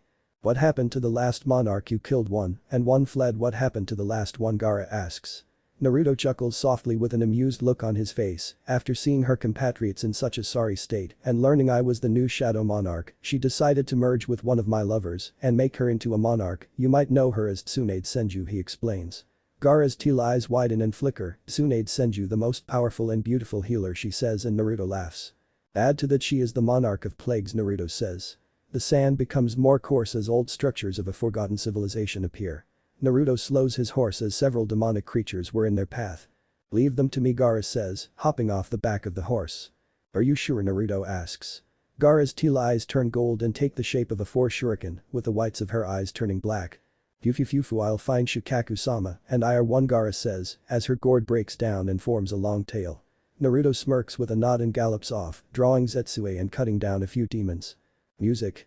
Hi-Yo-Oh Ashes Berserk 2016. Naruto picks up speed on his Clydesdale towards where the scouts noted the boss. It was a grotesque version of the normal worms but has signs of abuse as it was hanging from several towers. Naruto brings out a pair of large saber-toothed tigers, standing 10 feet at shoulders, and both roar to bring out fear in most or provoke in the boss. It roars loudly and starts to shake on its shackles, knocking down several levels as it breaks free. The boss slams into the ground and starts to burrow towards Naruto. He picks up speed until the ground wavers as the boss reaches his Clydesdale. The massive worm surges out the ground and catches his summons, but Naruto vanishes, appearing with a skid of smoke along the sky. Come on, big boy. Naruto shouts and swings Zetsue down. Wind Dragon Dance. He roars. The boss screeches in pain as several deep gashes open on its head. It opens its maw wide and spews several dozen detachable tentacles. Naruto dodges them several after images all of the reciting an incantation, Hado 4. By Akiri they roar, firing blasts of pale white lightning from their hands. The Keto blast pierces several spots on the boss and spewing orange blood to the ground. I guess the only thing you got going for you is your size, Naruto says. The boss lunges at Naruto but dodges and swings several times, using his darkness dragon dance into the form of several black slashes, akin to the swipes of a dragon claw. The boss roars again, but weaker as numerous wounds bleed heavily. Naruto raises Zetsue skyward as blue energy starts to wail. Well, this doesn't count as a workout, Regonster, he utters, swinging down. A blue azure-eyed dragon erupts from blade with a wailing roar, tearing through the boss several times. The boss lists to one side and crashes with a loud thud as Gaara arrives. Song ends. The glow appears near the boss as Naruto lands with the use of a shadow hawk to hide things. Seems there was a drop. I'm actually shocked, Naruto says, reaching out and grabbing a dagger with a flute attached. Strange weapon, Gaara says, and barely catches the dagger. It's known as Queen's Bane. It allows the user to summon those worms, the bipedal ones known as Shriekers and another called Fire Spitters, Naruto explains. Why give this to me? You killed the boss, Gaara says, but Naruto shakes his head. Maybe so, but the proceeds go to you and Suna, Naruto says. Temari and Kankuro soon approach with the latter talking very animatedly and the older sister looking annoyed. The boss dead? Temari asks and Naruto nods, pointing his thumb to the mutilated corpse. Your soldiers were amazing. I need to tell Sasori-sensei about them so we can try to make puppets of them, Kankuro says. Well, if you do I would like a finder's fee, Naruto says and Kankuro nods. The group exit the gate and their crews rush inside to claim the materials as Rasa was waiting for them with Anko. It seems you come as advertised. Your offer is generous and I accept, but you'll have to deal with Lord Mio's, Rasa states. Anko snorts as Naruto clears his throat. I plan to at the Chunin exams, he says, extending his hand, and Rasa shakes his hand. So are we done? We need to pick up Coach Ann and her two idiots, Anko says and Naruto sighs. Ignore her, but she is correct. I need to go to a Megacure, Naruto says. Rasa arches eyebrow and query, but his breath hitches and Naruto smirks. Fresh water from AIM and salt water from Yuzu. My mom will send several of our seal masters to places the seals if nothing else. Excuse us, Naruto explains, excusing himself and following Anko. Temari, could you involve yourself with such a man? Rasa states, once Naruto and Anko were out of sight. I'll admit he is handsome and powerful. For the survival of Suna I would, but you may not need me, Temari says, pointing her thumb to her younger sister. Rasa glances to Gaara and sees the soft look in her eyes compared to the normally cold demeanor to those outside their family. The yondaime chuckles internally and would bring it up the council about allowing one of his daughters possibly becoming one of Naruto's mistresses. -02. Land of Whirlpools Yuzushiogakure. Tsunade Senju is in a volatile mood, and given her soon-to-be legendary temper many avoided the blonde, her honey eyes glowing menacingly, and her beautiful face crunched into an angry scowl. Bro, Tsunade shouts. She wears form-fitting white pants with boots similar to Anko but white and black, a white kimono blouse with no sleeves and a black obi, but also a short-sleeved black jubbin underneath. On the left hip of her pants is 3 in Old English with a high-collar jacket discarded. It is white with black sleeves and looks similar to the Sanin's coat but with no clouds. Across from her Thorkel the demon laughs loudly and tosses a large boulder. Here you go, he howls, tossing it. He is an extremely muscular and overly tall man covered in scars, with spiky blonde hair held up by a bandana and a small beard. Tsunade clenches her left gloved fist and shatters the boulder with a single devastating punch. This process continues until the pair were surrounded by shattered rocks. So what has you so upset, Thorkel asks, after drinking from a barrel of ale. He wears black pants and boots, with a long-sleeve mesh armor shirt over a white sleeveless shirt, his coat discarded as well. Tsunade herself has a large bottle of sake. It's nothing, well maybe it is. I love Naruto so much I became his mistress before he's even 18, she starts, but a scowl forms. So I don't get why he would associate with Konoha and Fire Country, especially after what they did to my great-grandfather and forced my clan to flee, she says. Well, I can't speak for him, but no matter the things they've done, it's his father's homeland, even though his father is a weak girly man who may have become an SS-class hunter. Thorkel starts and drinks some ale. But I can say he couldn't survive our floor in the Heaven Tower. The fact that he died in the Demon Tower proves my point, Thorkel adds, and Tsunade stifles a laugh at the end. True, and Naruto cleared that same tower at 15, Tsunade said, before taking several pulls from her bottle. So how's that sexy monarch doing? She was pretty upset about Naruto leaving too, Thorkel asks. Tsunade glances his way with a snort, angry she's destroying our mindscape. Oh, she has her opinion on things, one sec, she says and closes her eyes. Thorkel blinks as Tsunade's blonde hair gains several black streaks, her pouty lips turn black. She opens her now hunting red eyes, and she is no longer Tsunade, but the monarch of plagues, Kuresha. I am Naruto is the new shadow monarch. When we attacked we assumed he was like the others, but we paid for it. The beast monarch is dead, the frost monarch fled back to tower, and to save myself, I merged with this one like her. I love Naruto, because I love the shadow monarch, my love I've learned from Tsunade, and his harem is called Yandir love, and I can agree with that assessment, she says, and pauses. Poisonous breath of green and purple escapes her dark lips. I have accepted that Anko is his head wife, and I've accepted Konan, Kagaya and Tsunade as his lovers. However, any others who attempt to get close to my Naruto-kun, I will kill them unless he says no, Kuresha says, blushing and touching her cheeks in a Yandir pose. She recedes back into Tsunade and the blonde sighs as Kagaya approaches, but her honey eyes narrow as a swirl appears. Zahaha, Naruto and company are back, Thorkel shouts, downing more ale. Naruto, Anko and the Sanin appear via Naruto's Mangekyo Sharingan ability known as Kamui. This causes Tsunade to shoot to her feet, grabbing her coat and marching towards the group. Hum on, Tsunade hisses, dragging him along with a giggling Anko, a quiet Kagaya and a stoic Konan following. Oof, I guess having a nymphomaniac monarch is a problem. I feel for you, cousin, Yahiko comments. Hiruzen sits at the of a U-shaped table with the shinobi clan heads and merchant guild members. As I am sure your heirs and heiresses have already informed you, however, I'll repeat it for the merchant guild. Minato's son Naruto Uzumaki and daimyo of Uzushio came to our village, Hiruzen says, and everyone starts to murmur. Bandakuse, is he as dangerous as the rumors say? Shikaku Nara and Jonin Commander asks. He wears the standard Konoha attire with a few scars on his face and an earring. Hiruzen takes a puff of his pipe and sighs, yes, and compared to Minato, I believe Naruto is stronger, he says, and gasps echo. Bullshit. He's no older than my son Tsumin Yuzuka, and father of Kiba shouts, wearing the standard Konoha attire, but his shirt black. Hiruzen unleashes some of his aura. I am still an S-class hunter, and I wouldn't joke about his power, he says. He did conquer the Demon Tower, however that doesn't prove anything. What did our Jonin report? Fugaku Uchiha states.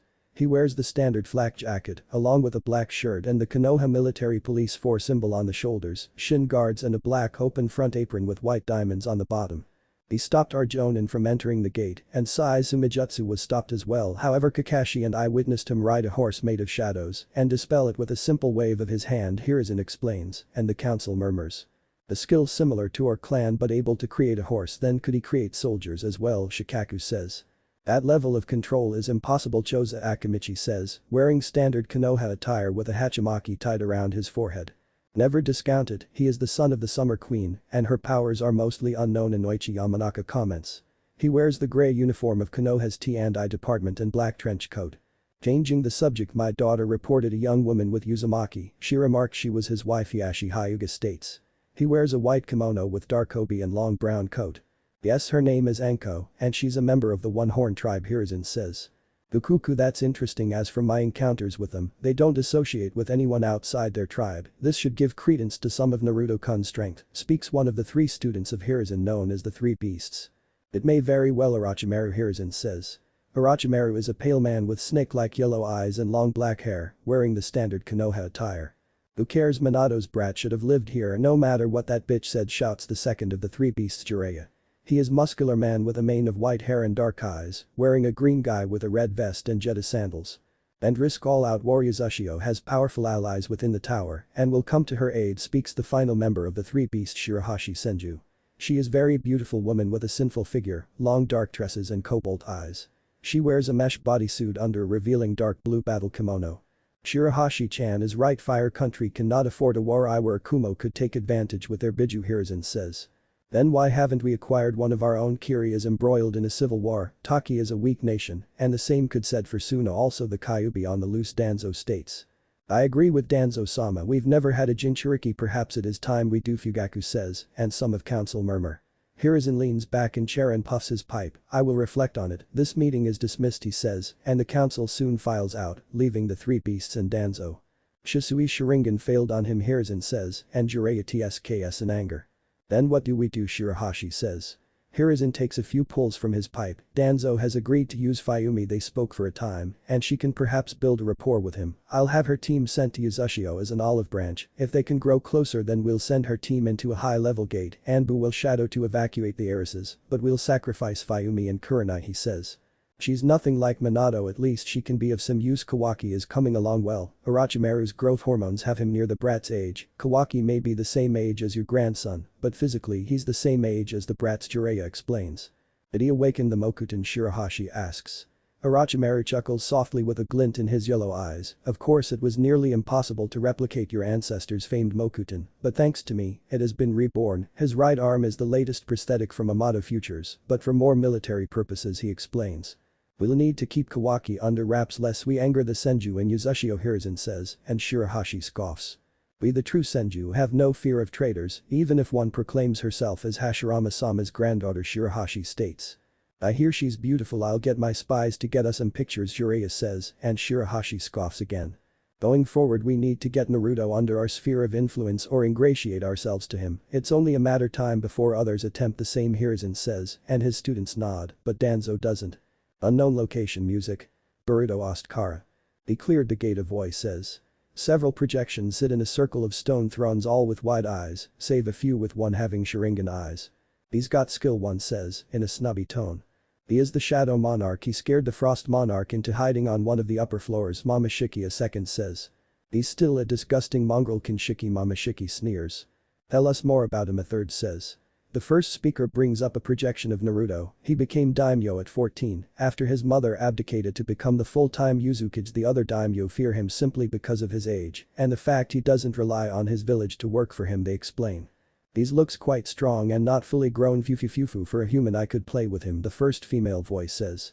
Calm yourself, Ida. Victor, can your spies ascertain when he'll enter the tower, a fourth voice says.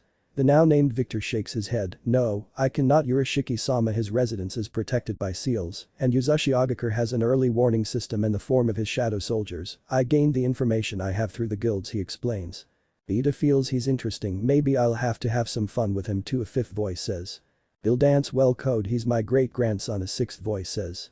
Regardless, the other monarchs may move on him before he enters the tower, save Frost, as he will deal with him on his floor. For now we'll continue to observe him, a final projection says, and all of them cease. Victor sighs heavily and falls back in chair. So he's only 17, 3 years younger than me, a voice says, and Victor looks up to see a young woman. She has long blonde hair with purple eyes, her figure voluptuous under a green blouse with a boob window and pinstripe pants, with high-heeled boots to her knees. And more dangerous than you, Delta, Victor snaps. Delta huffs with an unleash of her aura. Don't presume to talk to me in any way. I may pay this Naruto a visit during the Chunin exams. I'm sure he'll attend to curry favor and build his guild, she says, and leaves. A frightened Victor song ends. Naruto slowly wraps tape around his left hand, so who is it this time Askeladd asks, with lipstick marks of various shades all over his bare chest. Askeladd has light blonde hair, blue eyes with his eyebrows thick and flicked upwards at the outer edges, and a small, neatly groomed goatee. He wears a black three-piece suit with a long white scarf and white gloves. He is Naruto's spymaster and right hand, coming from the tower's 10th floor. A near-frozen wasteland that builds warriors both male and female. Not sure he won't talk, but Bjorn did break his jaw, Askeladd says and chuckles. We healed it though, he adds, opening the door. A blonde hair man was bound with his hands behind his back and head down. Next to him was Bjorn and Askeladd's best friend. He is a stocky man with dark, scruffy, black hair reaching down his neck with his beard tied by a string to resemble a goatee. Give me another hour and he'll talk, Bjorn says, wearing a similar outfit to Askeladd but no coat. Naruto cracks his left hand with a dark look. He interrupted my fun time, he says, and both knew immediately what their boss meant. Now this can go one of two ways. Every time you don't answer my questions I break a finger, or if you answer I'll simply punch you, though I punch harder than Bjorn, he says and gets silence. Well, since you're being awfully quiet, I'll take it you wish to begin, he adds. The man betrays nothing as Naruto looms over him. Where do hail from, Naruto says and gets no response, but a snap of a finger. This continues until 8 of his fingers are broken. You'll never get anything from me, the man says, no emotion in his tone. Naruto slips a menthol cool into his mouth and Bjorn lights it. I know, but I did that to you because you interrupted my time with wife and lovers. I'll say it, Danzo sure trains them well, he says, and the man gasps, causing his captors to laugh. You know, my soon-to-be dead friend, we know how paranoid Danzo and by extension Fire County are. It's the reason you were caught. Now since you're going to die, I'm gonna monologue like a movie villain, Naruto says and Askeladd laughs. My sister Fayumi, I've known about her since I was 6. Mother suspected my father could have other children, given his lecturer sensei, so she found Fayumi, the daughter of the heroic 4th Hokage and Kairoi Senko, living in an orphanage and then adopted by her guardian Kurina Yuhi, Naruto explains. Perhaps it was out of fear Kushina-sama did announce you were his son, haha. Konoha couldn't just announce that Fayumi was his daughter too, haha, even if she looks more like him than you do, Askeladd says, laughing a bit. And Kami anyway, moving on. Imagine my shock when we learned that Fayumi's mother was Danzo's daughter and he doesn't care about her due to being an emotion-hating warhawk, Naruto says and looks the man in the eye. Doesn't even care that his own daughter gave her last breath so her child could breathe her first. Well, he did disown her, however I now learn I have brother and he possesses the famed Mokuton, Naruto says, holding up his hands and quotes at the end. What Konoha doesn't know is Tsune-chan possesses her great-grandfather's Mokuton, but hers is more plant-based, thus her name as the legendary healer and queen of poison, Askeladd says. Naruto blows several smoke rings with a smirk. They didn't bother to care cause she wasn't creating forests or capturing Biju like Hashirama, he says. The door is suddenly kicked off the hinges. Naru-kun, you didn't tell me you were going to torture somebody. My torture senses went off, Anko whines, half-dressed but wearing her skirt and a bra. Bjorn slams into a wall from a nosebleed and Askeladd laughs. Sorry Anko-sama, Askeladd says. Naruto makes a face with puffed cheeks. He interrupted our fun time, he whines, dropping into her bountiful bosom. It's okay Naru-kun, An-chan's milk tanks are all yours, Anko coos, stroking his head. Askeladd clears his throat with a chuckle. We still need to finish with him, he says. Naruto pulls free from Anko's breasts. Right back to it, my brother Kawaki. I wonder how they'll use him. I suspect adding him to the rookie 9 and debut him at the Chunin exams, haha, what a legacy. Son of the Kairoi Senko and descendant of Hashirama Senju and unlike his siblings completely loyal to Konoha and Fire Country, he says. Well, I'm done monologuing, kill him, An-chan, Naruto adds. Anko giggles as she places her right index and middle finger to the man's chest as Bjorn lifts him up. Hato 4. By Akurai, she says. The man spews blood from his mouth as pale lightning pierces his chest and out his back. Give him a proper burial if he has family, conveniently help them, Naruto says, and both men nod as Naruto and Anko leave. You have good heart, Anko says, leaning into his arm. Naruto snorts with a smile. He's just a soldier in service of a foolish master, he says, returning to their fun. A refreshed and clean couple ride to see Anko's family in the eastern part of Uzushio. She wears a purple and black version of her outfit with black stockings and black ankle boots. Naruto wears blue jeans and harness boots with a white dress shirt, the sleeves rolled up, and black suit vest. We need to bring the others next time, Dad would love to drink with Thorkel and Tsunade, Anko says and Naruto nods. The tribe's territory comes into view as the pair see Anko's brother and sister waiting for them. Anko is the middle child of triplets and one of 9 children as her parents were like rabbits. How's it going, sis, her brother Ento shouts. He's tall and muscular with a black horn and messy light purple hair. He wears the traditional clothes of the tribe and it consists of clothes from ancient China. Fine muscle head, hey sissy, Anko says. Her sister Enya is nearly identical to Anko but like Ento has golden eyes. She too wears the traditional attire, but her sleeves cover her hands and she carries a long sword. I am well, hello Naruto, Enya says, and Naruto greets her back. The Naruto care for Ento starts, but Naruto backfists him the face. The three continue on into the village and leave Ento on the ground. Mother is pregnant again, Enya says, and Anko sighs, causing Naruto to snort. Many of the tribe greet Naruto with shouts of "Let's fight to I'll have your babies." Anko unleashes her aura and that stops everything immediately. I swear, horny ass women, I even saw a grandma in that rabble, she says. It cannot be helped, sissy. Naruto is Kushina-sama's son, many want that bloodline, Enya comments, sleeve to her mouth. The three reach the chief's home with the sounds of children playing out back. Get out and stay out. You got me pregnant again, I thought you said you were wearing protection. A voice shouts. I was wearing my armor, another voice shouts, then the sound of a dish crashing. The sisters sigh in unison as their father rushes out. He sees his daughters and Naruto. Oh, you're back, he shouts, rushing towards the three and grabbing Naruto in bear hug. Enya, Ento and Anko's father, known as Iyodo or the martial god, is an older version of Ento with a purple beard. Good to see you, pops, and you're in the doghouse again, Naruto says. Iyodo scoffs as he puts Naruto down. PFFT, I'll go see my honey on the side, he says. I heard that, a voice says, in sickening sweet tone, and Iyodo freezes. Naruto looks past him to see the wife of Iyodo, but also mother of 9 Miko. She has a dark look on her face, but it immediately vanishes as she sees Naruto. Naru-kun. It's so good to see you, she says. Hello, Naruto says, giving her a hug, and she kisses his cheeks. Anko hugs her mother with a pair of kisses to the cheek, and the womenfolk head inside to speak as Ento arrives. Follow me, Iyodo says, and both follow him to the dojo. Iyodo turns to Naruto with a serious look. Have you progressed to the next set, Iyodo asks, and Naruto slowly nods. Iyodo takes a seat on his knees as Ento does the same. Naruto pops his various joints and slips into the first stance, moving his body through each as energy builds through his body. He's progressing well, Ento said, and Iyodo nods. As expected of the son of our summer queen, Iyodo says.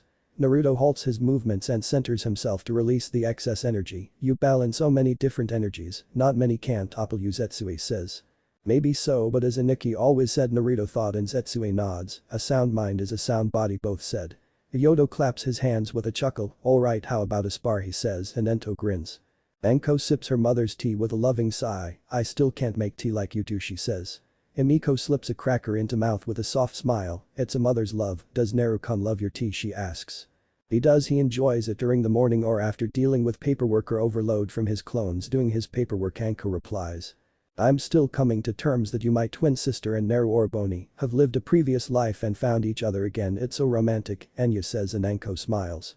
It is. I've loved him for over 70 years and I hope it becomes double, Anko comments. Emiko softly giggles, as does Enya. It's not every day you find your child is a second lifer. When you were old enough to speak properly, you shouted, I'm Anko, not Enya, or marry attend to the son of our summer queen, but such is life created by the gods, Emiko says. All three continue drink tea and eat snacks as the screams of Ento or rumbles go unnoticed. Meanwhile, with the torture or spar continues as Ento crashes into a wall once again. Naruto stands with his upper body shadowed with 2 glowing orbs and wide smile. What's the matter, you're the one who started this fight, he says. Ento staggers to his feet with a wild and angered look as his aura explodes, shooting forward in a low tackle.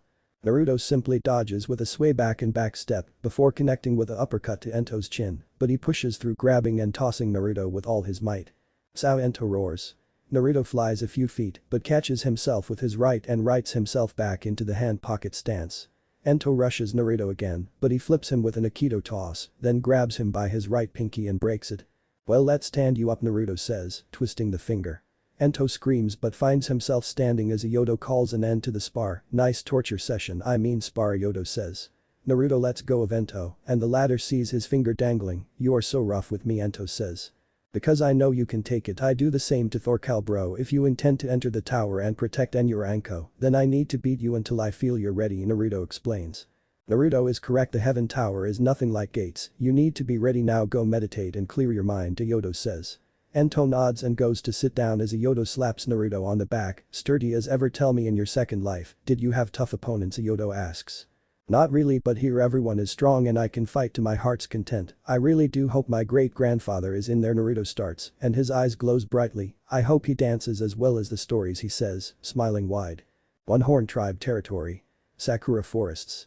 Naruto makes his way through numerous sakura trees with a bouquet of flowers meant for remembrance. He continues on until a ball hits his leg, causing him to look for the source.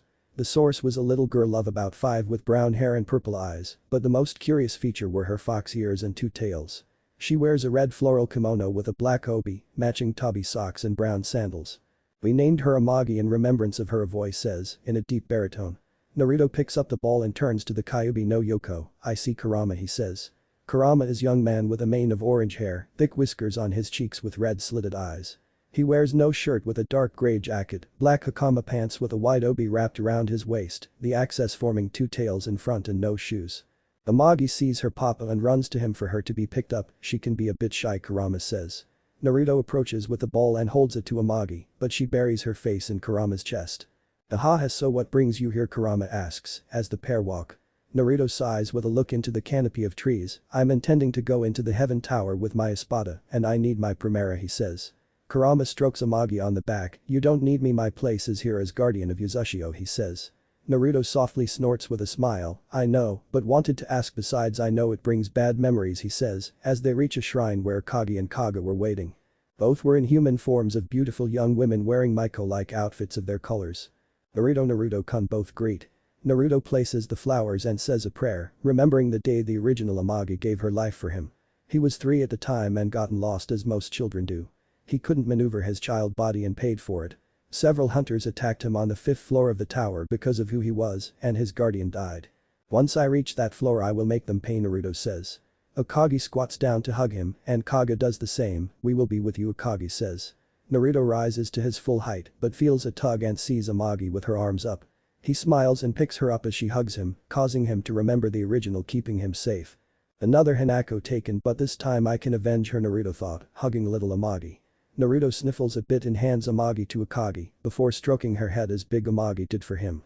Grow up strong and caring like your namesake, Naruto says, and Amagi smiles. Kurama looks overseen with a smile and a tear. You were one of my oldest and most loving, keep watching over your sisters and the Lord of Darkness, even if he doesn't need it, he thought, but silently gasps as the silhouette of the original Amagi appears and hugs them. Kurama and Naruto soon head to a spot where a blanket was prepared for them. So when are you entering the tower, Kurama asks, taking a seat and laying back. Naruto takes a seat and pours some sake. I have a few things to deal with, but at most a year from now after my 18th birthday for sure, he replies. Legal adult in most circles, Kushina will throw a grand celebration for you, Kurama says. Anko and the others will have things planned too, Naruto muses, downing his sake. Amagi's bowl rolls next to him and he tosses it back to her as Akagi approaches. May I pour you a drink, Naruto-kun, Akagi says, kneeling between them. Naruto lifts his saucer with a smile and Akagi smiles with a pour. Do you still frequent the demon tower, she asks. Naruto takes a sip and Akagi pours him another drink. Not too often, only if the new lord calls for aid against an upstart demon, he says. Or to annoy that Ina girl, Kurama says, and Naruto chuckles, laying back and taking a small nap in Akagi's lap. Flashback demon tower music. Doom remixed Leslie Y. Naruto steps into the tower with a goal to conquer it and gather 10,000 demon souls, but to also surpass his father. Naruto was wearing black cargo pants with a few scrolls of food and water in the pockets, a white wife beater tucked in with white gloves and black fingers, goggles on his forehead and Zetsue in her harness. He also has a pair of daggers and his bracelets on his wrists. I can only spend a week in here at most, I need to get as far as I can in that time, Naruto thought. He leaps atop a building and the area resembles a city of his original world, but on fire and destroyed. The demons soon appear and Naruto begins his tour through the tower, its first 50 floors cleared in 3 days. Finally a challenge, Naruto muses, looking at the guardian of the 50th floor known as Avarice. It is a morbidly obese demon with a skull-like face, 3 eyes and long jagged horns. Naruto brings forth Ironside and Igris with a dozen other soldiers to deal with Avarice's guards as he draws Zetsue. Tremble, Naruto says, going Shikai. Igris leads the soldiers into battle with Ironside as Naruto launches toward Avarice with the demon meeting him with its club raised. So it is fast despite its eyes, Naruto thought. The ground shatters at the point of impact as Naruto vanishes, swinging Zetsue with a wind dragon dance. Avarice roars in pain but swings its club with a violent disturbing of the air, destroying several buildings in the process. Naruto blitzes Avarice with several deep slashes. Flame dragon dance, he shouts, firing a blast of flames into Avarice's face. This knocks the demon off balance, but swings its club and Naruto dodges, landing on it and rushing down towards the demon's face. Earth Dragon Dance, Naruto roars, piercing Avarice's head and earthen spikes erupt from its head. Naruto lands with a thud and rests Zetsue on his right shoulder. Arise. He utters, creating a soldier from Avarice now known as Greed. Naruto continues on and soon reaches the 75th floor, which resembles a massive graveyard. He encounters another boss demon like Avarice named Mercurius. Naruto defeats Mercurius in a similar manner to Greed and creates a soldier from it, but keeping the caster's original name. I'm close to floor 80, I've got about 2 more days, Naruto muses, blowing a stream of smoke, but his eyes narrow as several of his lower rank soldiers were destroyed. It was a day later when Naruto finds the source of his attackers, being 3 demons on horseback and wearing ornate armor. 2 of the knights attack, but Naruto takes them out, while the last knight in red and white armor shakes in fear. "Oh, demons can feel fear," Naruto says, cutting an imposing figure with his upper body shadowed. However, the knight attacks with their spear, but Naruto dodges with an impressed look. "They aimed for my vitals," he thought.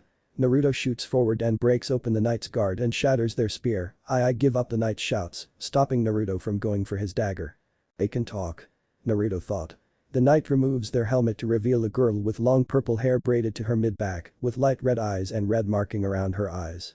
"Please spare my life, I am sorry for attacking," the knight says, frantically. Naruto spits out the butt of his cigarette. "Yet you're looking for an opening to kill me," he says, and the knight falls to her knees with her face on the ground. "Forgive me, I'll give you whatever you want," the knight shouts, and Naruto sweat drops. "Alright, I want to move past this floor," Naruto says. "The pass to the next floor is the protection of my clan. If you spare me and return me home, I will make sure you can move on," the knight says. Naruto rolls his neck and sighs. "Alright, take me to your home," he says. "I am Ina of the Ramrus clan," the knight says, and Naruto would sort of regret not killing her. Music ends. Then flashback. Naruto opens his eyes with a sigh, but feels a weight and sees a small brown fox kit with 2 tails. "She's cute," he muses, petting Amagi. "We hope to raise her like big sister Amagi," Akagi muses. Naruto slowly sits up as to not disturb Amagi and strokes Akagi's head. "Just be the good sisters you can be, and don't fight with Kaga," he says, and Akagi puffs her cheeks. "No promises," Akagi says. Kaga approaches with a small container, and Akagi gently wakes Amagi. The little fox returns to her human form and lets Naruto feed her some onigiri. "So how is this sister of yours?" Kaga asks. Naruto wipes Amagi's mouth in thought. "She seems nice and humble, I'll need to get to know her more," he replies. "Maybe she won't be like those others the Inyazuka would have ogled us in our human forms," Akagi says.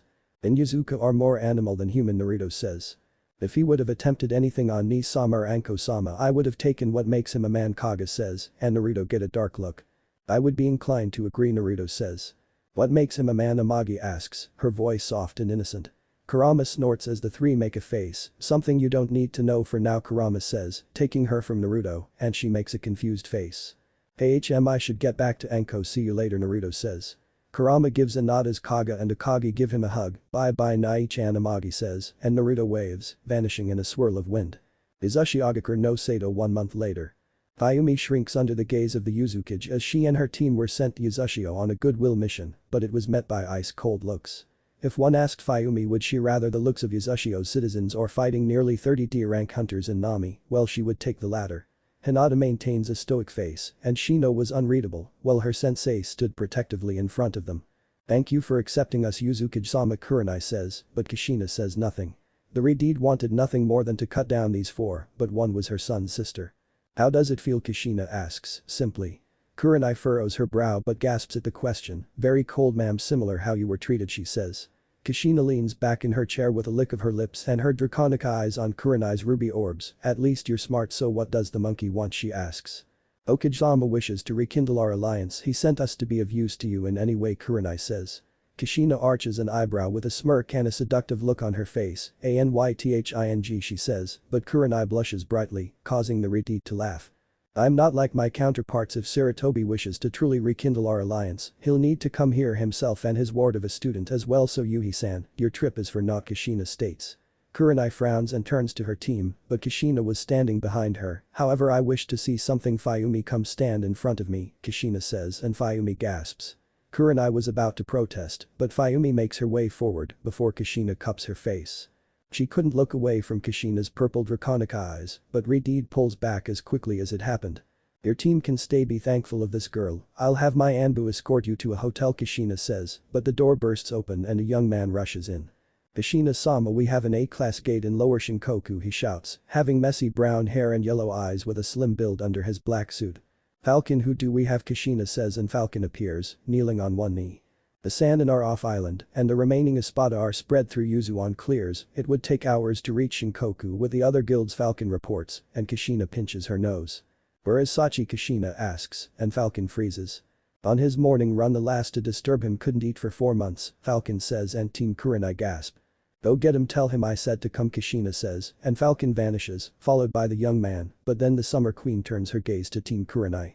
"You four are going with him if Konoha wants to prove themselves better than they were. Help my son close this gate," Kushina says, leaving no room for refusal. A few minutes pass and suddenly the door slams open with Naruto stepping inside. "Can I ask why Falcon came to see me on my run?" he says. He wears a pair of brown cargo shorts with white running tights, high-top tennis shoes and a loose white beater over his sweaty form, giving all the women in the room a generous look at his body as he wipes his face. "A-class gate in Shinkoku. Team Kurenai from Konoha will be your backup," Kushina explains. Naruto shifts his gaze to Kurenai and her team, but more to Fayumi. "Fine, I'll need some gear," he says. Kushina holds up a black case with a smile. "I keep some in case," she says, and Naruto shakes his head, taking the case and opening it to reveal numerous bracelets. Kurenai and her team gasp as Naruto outfits himself with a belt harness for Zetsue, a pair of trench knives, and pulling said sword from a seal. "It's Yuin Jutsu. Those bracelets can be used to summon weapons, to even animal summon." Sachi keeps copies of his gear. "Do tell your cage what you see," Kushina says. "What about that sword? He pulled it out of a seal on his arm," Fayumi says, and Kushina smirks. "You have an eye for weapons. Zetsue is a special sword. She's never too far from him," Kushina says. "I'm ready," Naruto says, and Team Kurenai gawk. "You're going dressed simply like that?" Hinata questions. Naruto rolls his right shoulder with a smirk. "Unlike you, I am always ready. Now we're heading to Shinkoku via near instant movement. Now link hands and don't move or anything," he says. Team Kurenai link hands with Naruto holding hands with Kurenai and Fayumi. How Fayumi starts but gasp, seeing her brother's eyes glow purple. Shadow exchange. Naruto utters and Team Kurenai gasp as they were on the streets of Shinkoku as people were being led away from the gate with a confused man. "Then Naruto-sama," he says, and Naruto pats his back softly. "We're here to help everyone now get to safety," Naruto says, and the man scurries off. Naruto makes his way towards the gate with his temporary team in tow. "What was that? We appeared right behind that man. Do you know the Hiraishin?" Kurenai asks, in quick succession. Naruto glances back with a smirk but shakes his head. "It's my personal ability, something I don't intend to tell outsiders. Now let's go clear this gate," he says, and the four follow him. Anbu and association personnel were already securing the scene as Naruto and company approach. "Naruto-sama area is secured, ready for insertion," Anbu, codename Puma, says. Naruto pats Puma on the shoulder. "This is Team Kurenai from Konohagakure, lead by Kurenai Yuhi," he says. "Kurenai Yuhi, be a rank hunter specialization caster," Puma says. "Her team consists of Shino, Aburam, Hinata, Hyuga and Fayumi Namikaze," Naruto says, and Puma takes note of each. Naruto slams his fist into his palm with a smirk. "Time to work, Puma. Feel free to start the pot," he says, and Puma bows. "Pot?" Fayumi asks and Puma looks her way. "The pot to see how long Naruto-sama takes to complete this gate," Puma replies.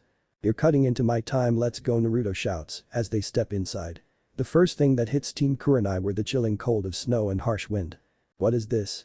Fayumi shouts but couldn't really be heard over the howling wind. Hinata activates her Byakugan as veins protrude on her face towards her eyes, but it was too late, "Sensei." She pretends to shout. Kurenai was completely unaware of her student's actions or the death streaking towards her until something pokes her temple. Kurenai turns her gaze to see Naruto holding an arrow aimed for her head, causing her ruby eyes to widen. "We need to move," Naruto says, unaffected by the cold. Kurenai, despite freezing, looks to her team and sees they were worse off than her. We can't how are unaffected," she shouts. Naruto quickly weaves signs to Ram and slams his hands on the snow. "Hyoten." "Ice igloo," he thought, creating said igloo. Kurenai and her team gasp at the structure, and the biting cold was gone, but they were still freezing, with Shino the worse off. "You can use the Hyoten," Hinata hisses, zipping up her coat. "I can mimic it with existing ice," Naruto says. He slips off 5 bracelets and summons parkas for his ill-prepared team. "Put these on," Naruto says, ripping off his shirt to start a fire with his coat. "What happened?" Fayumi says. Naruto places his hand on the igloo to reinforce it as arrows start pelting the area. "They took advantage of the whiteout. Your student was too late to save you. Luckily I was here," Naruto explains. "What would have happened?" Kurenai asks, missing Hinata's face. Naruto gives the Genjutsu mistress a look and points to the broken arrow. "You would have been dead before your brain realized it," he says. "Warm yourself and your students, I'll give you a rundown of the situation," Naruto says, and Kurenai mutters a thank you. "How are you not cold?" Fayumi asks, warming her hands. Kurenai checks on Shino and the cold hit her hard with a quarter of her hive dead. "I would like to know that too. Unlike us, you are perfectly fine," Kurenai says. "I'm used to these cold temperatures. I spent nearly a year in a near desolate frozen land on the 10th floor of the Heaven Tower," Naruto says, and they gasp. "It's where I got these tattoos," Naruto adds, pointing to the runes. The 10th floor is land ruled by strength. The inhabitants of this floor are known as Vikings, a seafaring warrior people that can do the most unspeakable things known to man, Naruto explains, and Kurenai gasps in horror. "I was 12 at time and mother to further toughen me up sent me to them, so I joined the Vikings and survived. However, we can talk about that later. We need to focus on our enemies. Kurenai, can you make an illusion of us dead? I'll make another igloo for you four," Naruto says. "What will you do?" Fayumi says, and Naruto smirks. Music. "Kill them all." Paul DBATS loop. Naruto lays flat near their former side as Kurenai starts to create the illusion of them all dead. Kurenai with an arrow through her temple, with Fayumi having a similar death as she went to help her guardian. Hinata took one through the throat and choked to death, while Shino took several. Naruto was of a similar state to Shino as arrows riddled in his body. The real Naruto was under a sheet of snow as heavy footfalls approach, and he sees several men of various sizes, even some double his size. All of them were wearing bear skins and other fur-like clothes. Several archers appear in the trees, dressed without the bear skin, and are female with fur dresses. Louder footfalls start to make themselves known. "There you are," Naruto thought. Several trees break as a massive short-nosed bear appears, easily 25 to 30 feet if it stood. On its back is a muscular man with various furs and bear headdress with two long elk horns on it. In his hand was an axe, but a Viking-inspired two-handed axe with a large blade, including several runes going down the handle. "The hunter must had it, and you claimed it as spoils, huh, big boy? Well, don't fault me for doing the same," Naruto thought. "Ironside let loose the wolves of war," Naruto thought. The leader grunts in their language to check the bodies, and one does, but all he finds is an arrow to the forehead. Several howls get their attention as the bear roars in response. From the trees, more arrows fly as the hunters respond. Ironside bum rushes through the trees and swings his axe into one of the larger hunters, spewing black blood on the snow.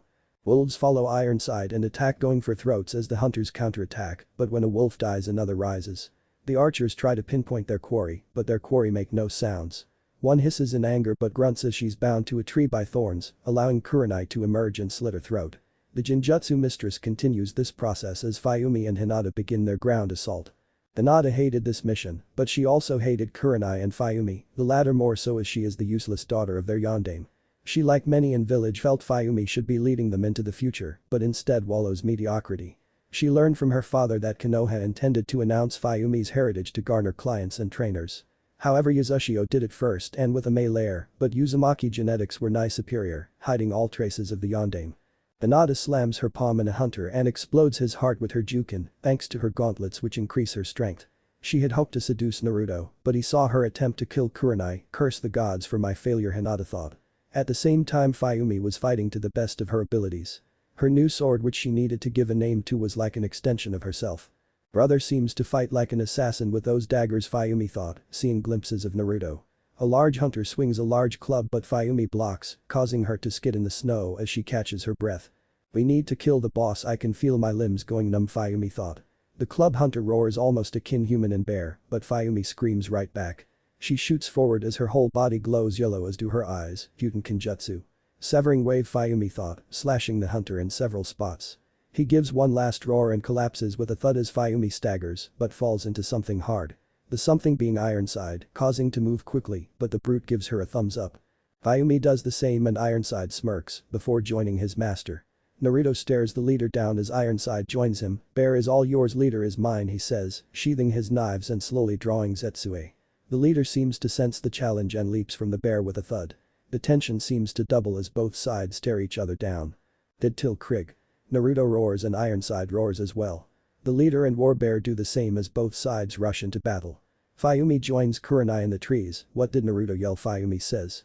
"I don't know, we should check on Shino," Kurenai says, and both vanish as Hinata soon follows them. Naruto slams into the leader with a shoulder block, staggering him and allowing the monarch to slash open his chest. The leader swings his axe, but Naruto dodges with a sidestep and uses Shukuchi to get behind the leader into a Gatatsu strike from behind. Blood spews from the wound on both ends as the leader roars and swings his axe. Naruto blocks with his forearm, hitting the leader's arm and knocking the axe free. The leader roars and attempts a right cross, but Naruto blocks it into a headbutt and staggering the leader. A loud snap echoes, and the cause was Ironside breaking the bear's neck. This halts the leader, and Naruto makes him pay by cleaving off his head with the axe. Naruto then raises the axe with a mighty roar, and Ironside follows suit as the snow stops. "I'll put you to good use in honor of your fallen master," Naruto muses. Music ends. Naruto stares at the corpses of the leader and bear, while Ironside stood near him with his clone scouring the area. Naruto, the gate is open, your clone took Shino through with the others, Fayumi says, walking up. You should go too, those need to be treated, Naruto says. Fayumi looks down at her feet and they were showing early signs of hypothermia. I can take it, she says. Naruto squats down to touch the leader. I suspect the Hokage wants you to get to know me better, he said, and Fayumi's breath hitches. If we are to establish trust with one another, I wish to know some things. Tell me, are you treated well, and be honest, Naruto says. Well, I don't think I am. Some people, even Gigi, compare me to our dad. Teachers at the academy brought up how dad did it this way or that way. I'm actually glad I got Kurenai sensei as my sensei, otherwise it would be maddening, Fayumi says, but feels a hand on her shoulder courtesy of Ironside.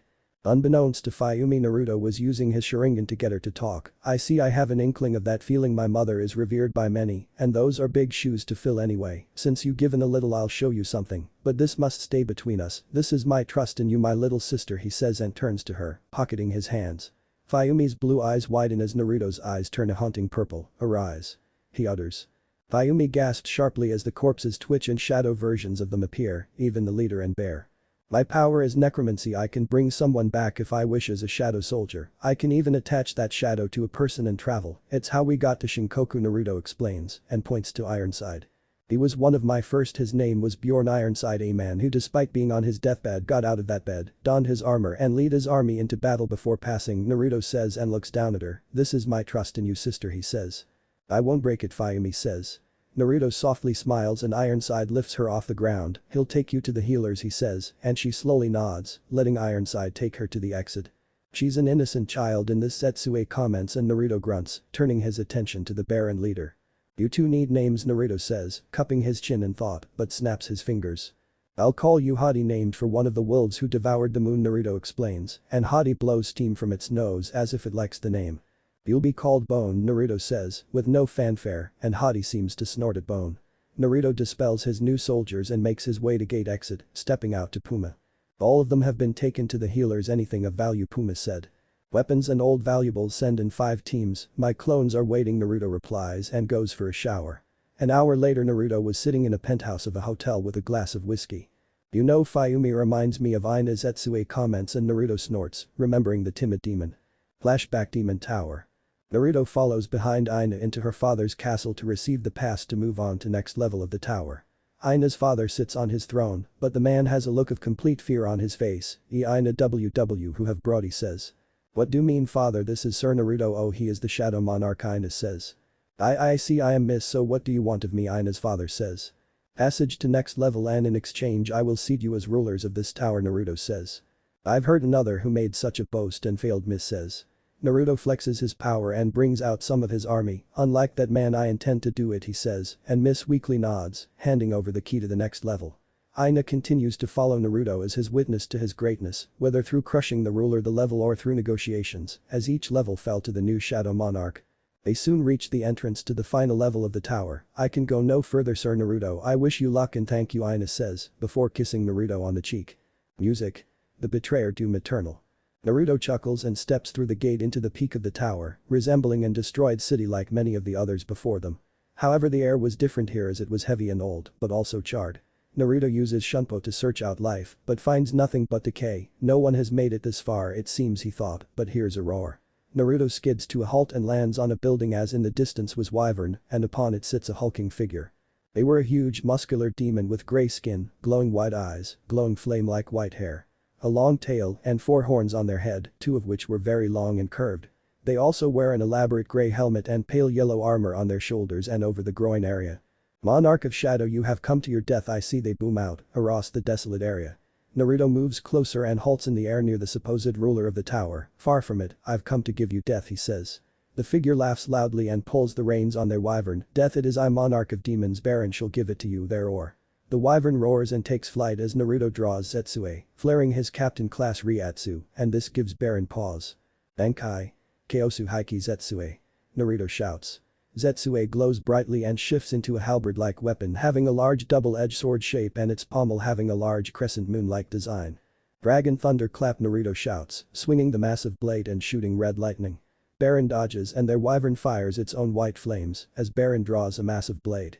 Naruto launches forward with a burst of wind and swings Zetsue as Baron swings their blade, colliding in a shockwave that blows both back. You seem to have some skill, however it will not save you, human monarch, Baron sneers.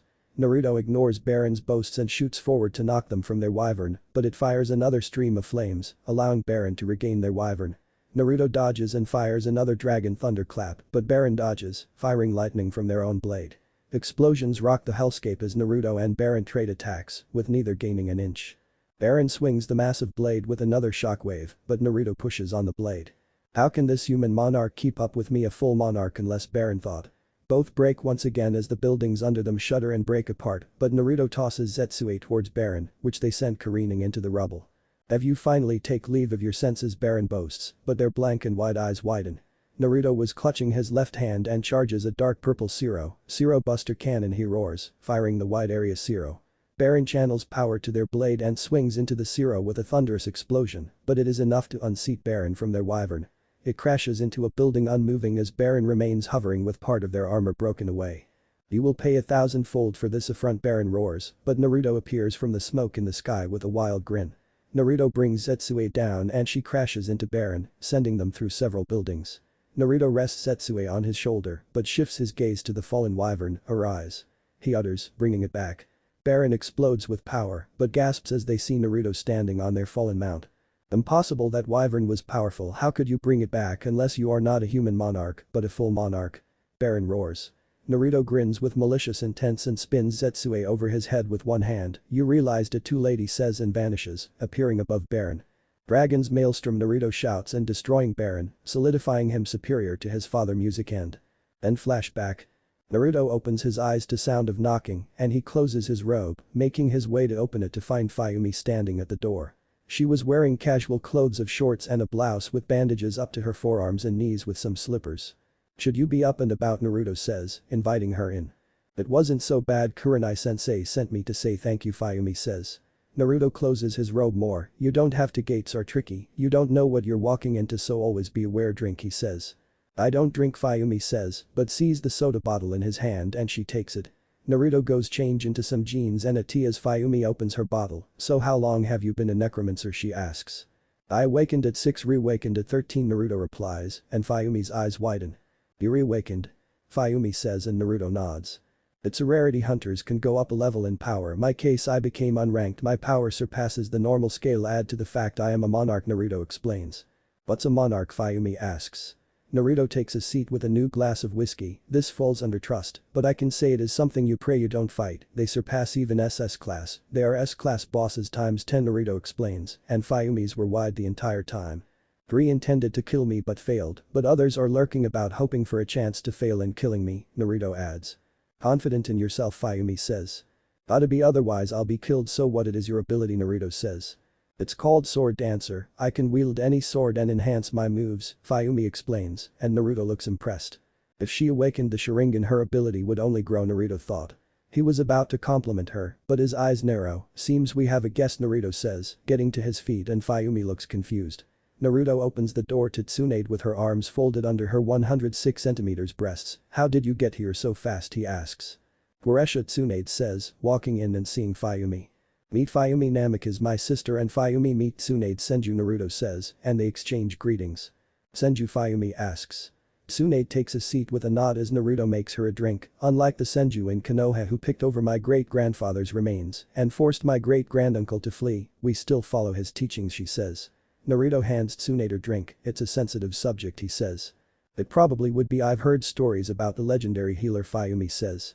That she drinks like a fish, gambles like a fiend, Naruto says, and Tsunade shoots him a look, but he leans down to kiss her forehead.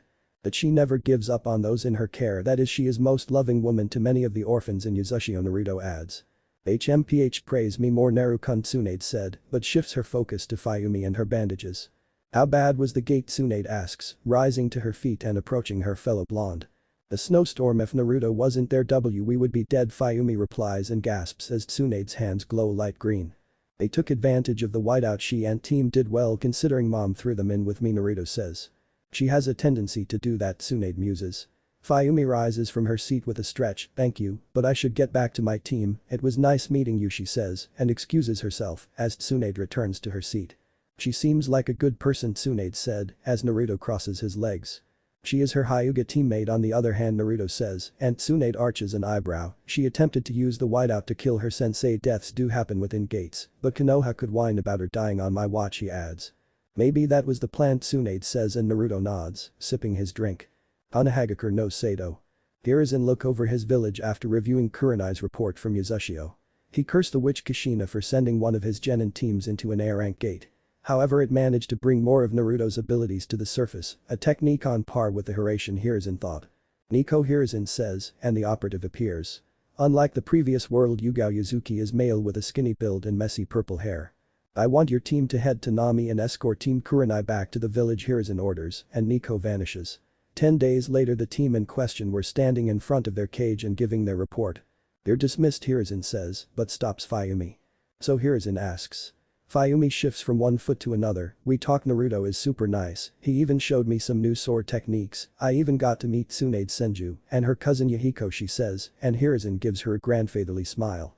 What are the young Senju like, comparable to our Senju, Hiruzen asks. Tsunade's really strong, she destroyed a huge boulder with one punch and showed Kurenai sensei some healing techniques. Shino even found some insects, thanks to her. Yahiko is strong too, but with Suiten Jutsu, Fayumi explains. So the Senju can enhance her strength like sensei could, and he is like Tobirama, Hiruzen thought. Did you go into any other gates, Hiruzen asks, but Fayumi shakes her head before he dismisses her. Nico appears in a kneeling motion, he personally escorted them, even toured the bridge, he betrayed nothing, he reports. I see Fayumi speaks well of him, and the Senju, she must be his mistress, Hiruzen says. 2 others as well were seen close to him, Konan Shirayuki and Kagaya Lee, Nico says, and Hiruzen's eyes widen but says nothing before dismissing Nico. One of the Densetsu no Sanine name my students perhaps could have earned in their battle with Hanzo, but 3 whelps did by simply standing up to him, Hiruzen thought. His door opens and Danzo enters with a clack of his cane. What have you learned, Hiruzen asks. Suna has aligned with itself with Yuzu and aim, Danzo starts, and this gives Hiruzen pause. Hanzo would align with Yuzashio? Hiruzen says but clears his throat. Yuzashio's offer must have been overwhelming to convince Hanzo, but worse is Suna the Wind Lord has been most generous to our nation as of late, Hiruzen adds. Too much of his ninja village aligned itself with Yuzashio, perhaps it's time Rasa be removed, Danzo said. Orochimaru can send his Sound 5 lead by his Kagaya charge, it can be done during the Chunin exams, Hiruzen says. It can't be tied us dressing them as Yuzu ninja would be unless as well, perhaps inciting them against Iwara Kumo, Danzo said, and Hiruzen nods. What about our Jinchuriki problem, Hiruzen asks. We can get out hands on the Nanabi container, she lives in the outlines of the village, and the leader Suian is willing to look the other way for a price, Danzo says, and Hiruzen nods again. Retrieve her immediately, we need to be prepared, Hiruzen says. Izashiagakure no Sato. So you're dodging work, Avoy says, with an adjust of her red frame glasses. Naruto was currently sitting in the office of Karen Uzumaki, head of R&D for his guild. Not so much dodging, my clones handle my day-to-day, Naruto says. Karen gives him a look and he takes his feet off her desk. So what do you want? Oh, your new axe, she says. She wears a purple button-up blouse, a black tie, black jean shorts with purple stockings and a white lab coat. Naruto follows his fellow Uzumaki to one of the many research rooms in his guild building. I outfitted it with the seals you requested, even the storage seal to take in energy to be discharged, she explains. It looked high quality, the original owner used premium materials, Naruto says. The axe sits on a table as Karen goes around. I would agree the wood is from Wood's country, and the metal is high-grade chakra metal from iron. The wood itself is at least a century old, she explains, and Naruto whistles, picking up his new axe. Your name will be Stormbreaker, Naruto says, and Karen makes a face. You and the naming. Oh, I also have Kagaya's bow and Tsunade's gauntlets, Karen says.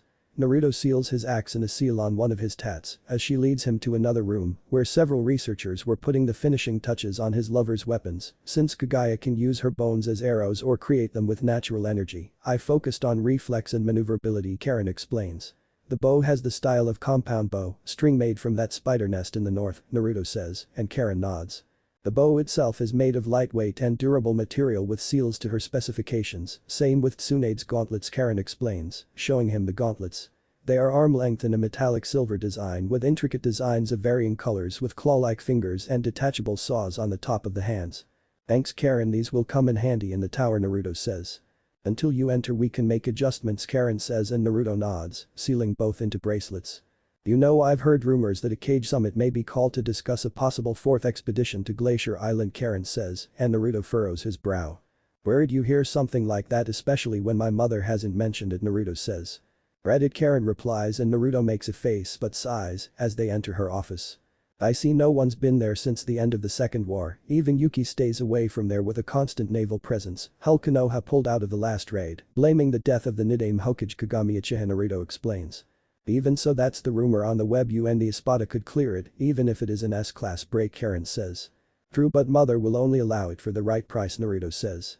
Karen's office door opens and a researcher pokes his head in. Guildmaster, 3 young genin are looking for you, they were sent by Kushina-sama, he says, and Naruto tsks.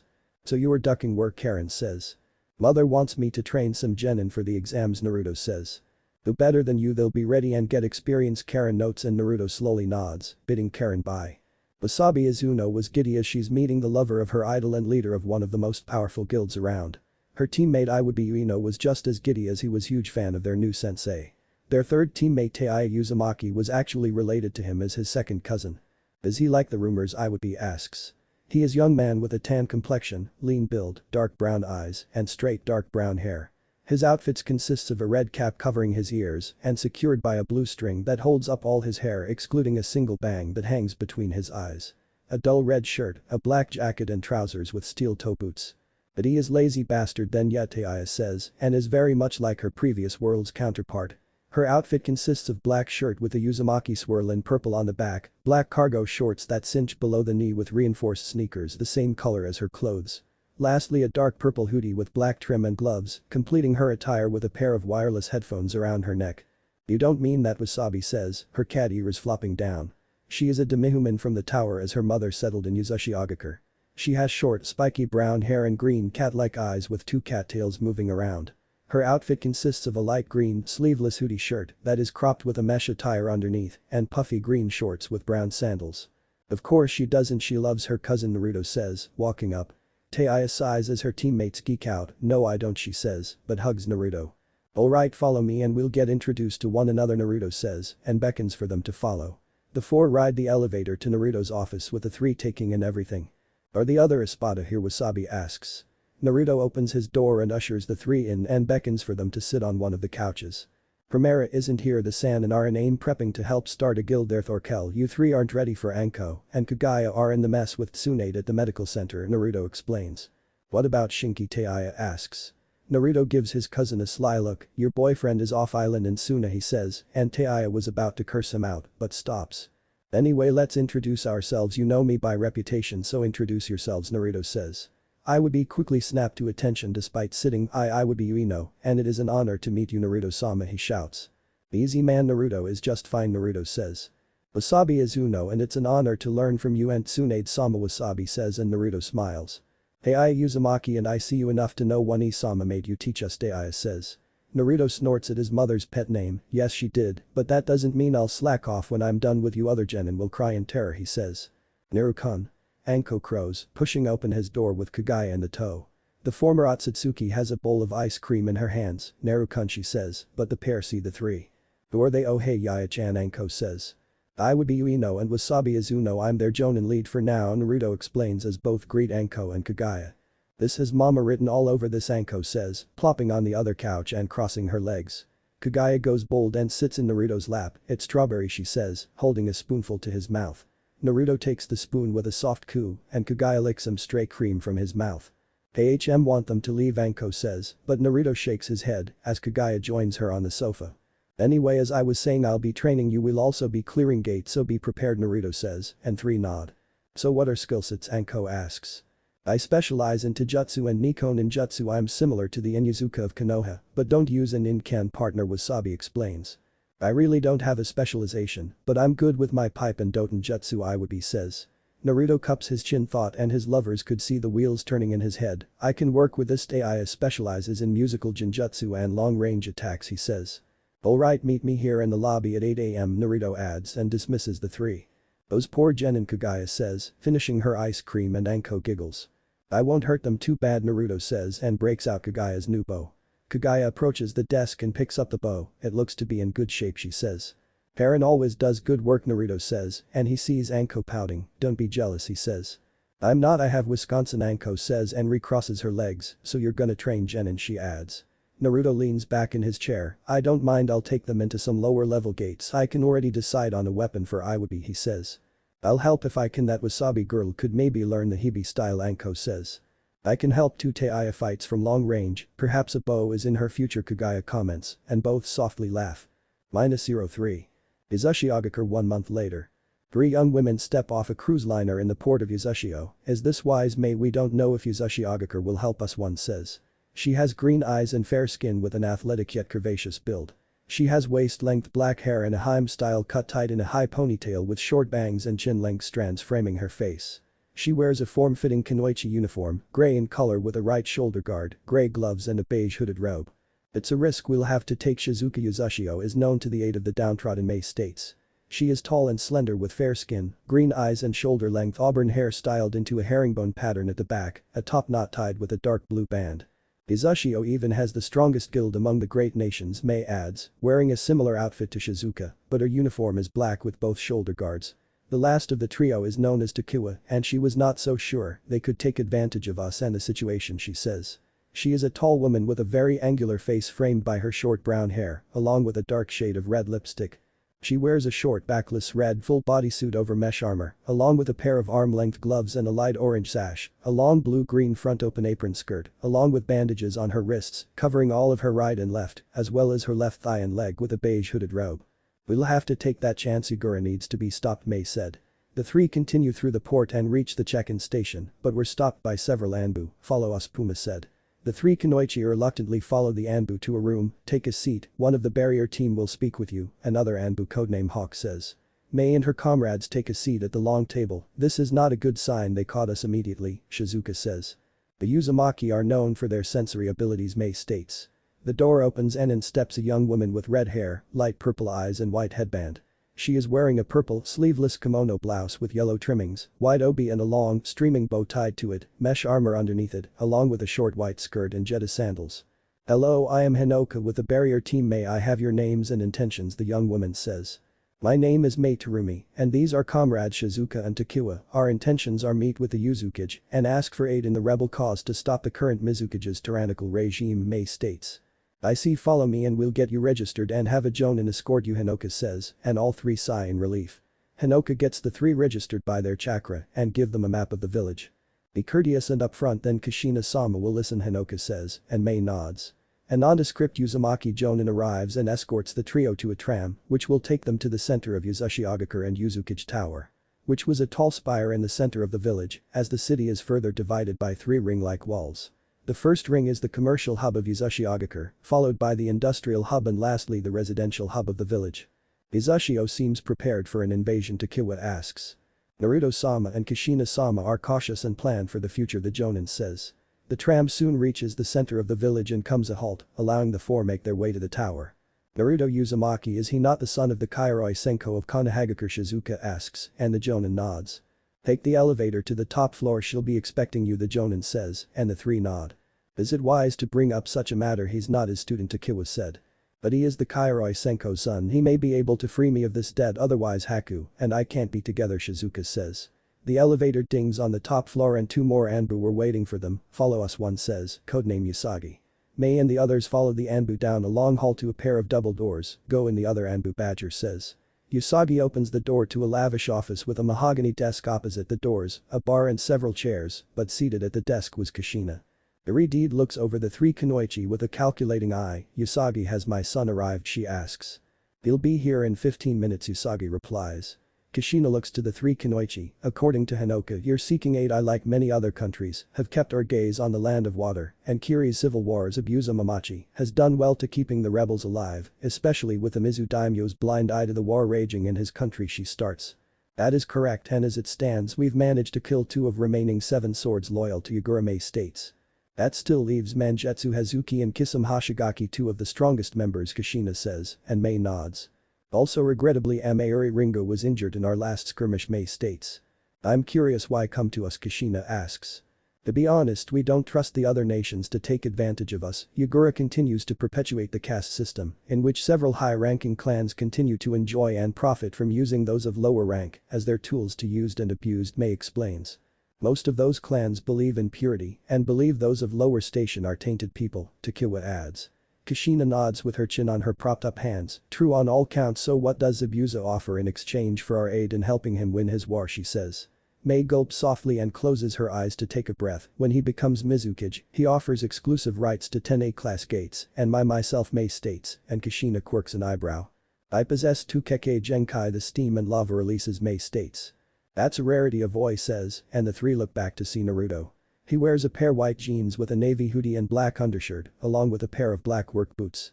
My son and Yuzashio's daimyo Naruto, Uzumaki, Kushina says, and Naruto closes the door, making his way to his mother's desk. Kiri's rebels are seeking aid. Their offer is 10 A-class gates and 1 Mei Terumi, Kushina says. Naruto slips a menthol in his mouth and lights it. Quite the payment of 10 A-class gates and a beautiful woman. Tell me, are you willing to sacrifice yourself to bring freedom to home, he says. Yes, Mei states, with no hesitation. Kushina and Naruto were impressed by Mei's resolve. Well then, we have a deal. Once we free Kiri, you'll become one of my son's mistresses, Kushina says, and Mei furrows her brow.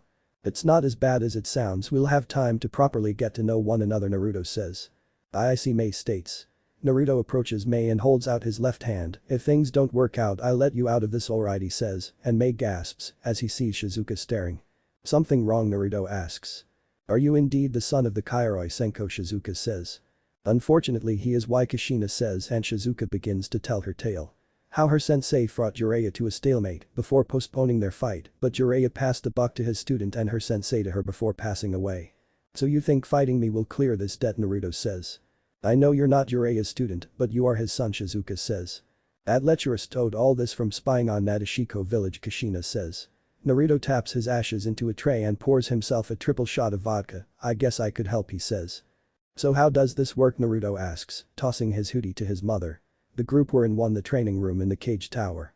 Shizuka stood opposite him with Mei and Takiwa. We battle until one submits. Should you win, I am free of my sensei's obligation, or should I win, you are to marry me and produce an heir, Shizuka explains. Naruto glances to his mother as he pops his joints. Then I just need to win, he says. Takiwa stands between the pair with Mei and Kushina behind them at a distance. Let the sacred duel begin, Takiwa shouts. Naruto keeps his hands in his pockets as Shizuka sprints forward as Futon Chakra coats her right hand. Nadeshiko Ryu. Koharepikan, she shouts, thrusting her spear-like hand towards Naruto. He sidesteps the strike, but he could feel the force behind Shizuka's strike and quickly flickers around as Shizuka was quickly on him with a barrage of kunai. That is smart, keeping him on the defensive, but against Sachi, it is useless, Kushina thought. Naruto continues to dodge with various body flickers, but his hands were still in his pockets. She's skilled, he thought, finally removing his hand and grabbing a kunai. Enbu. Nai no Dan, Shizuka shouts, leaping and spinning with another flurry of kunai.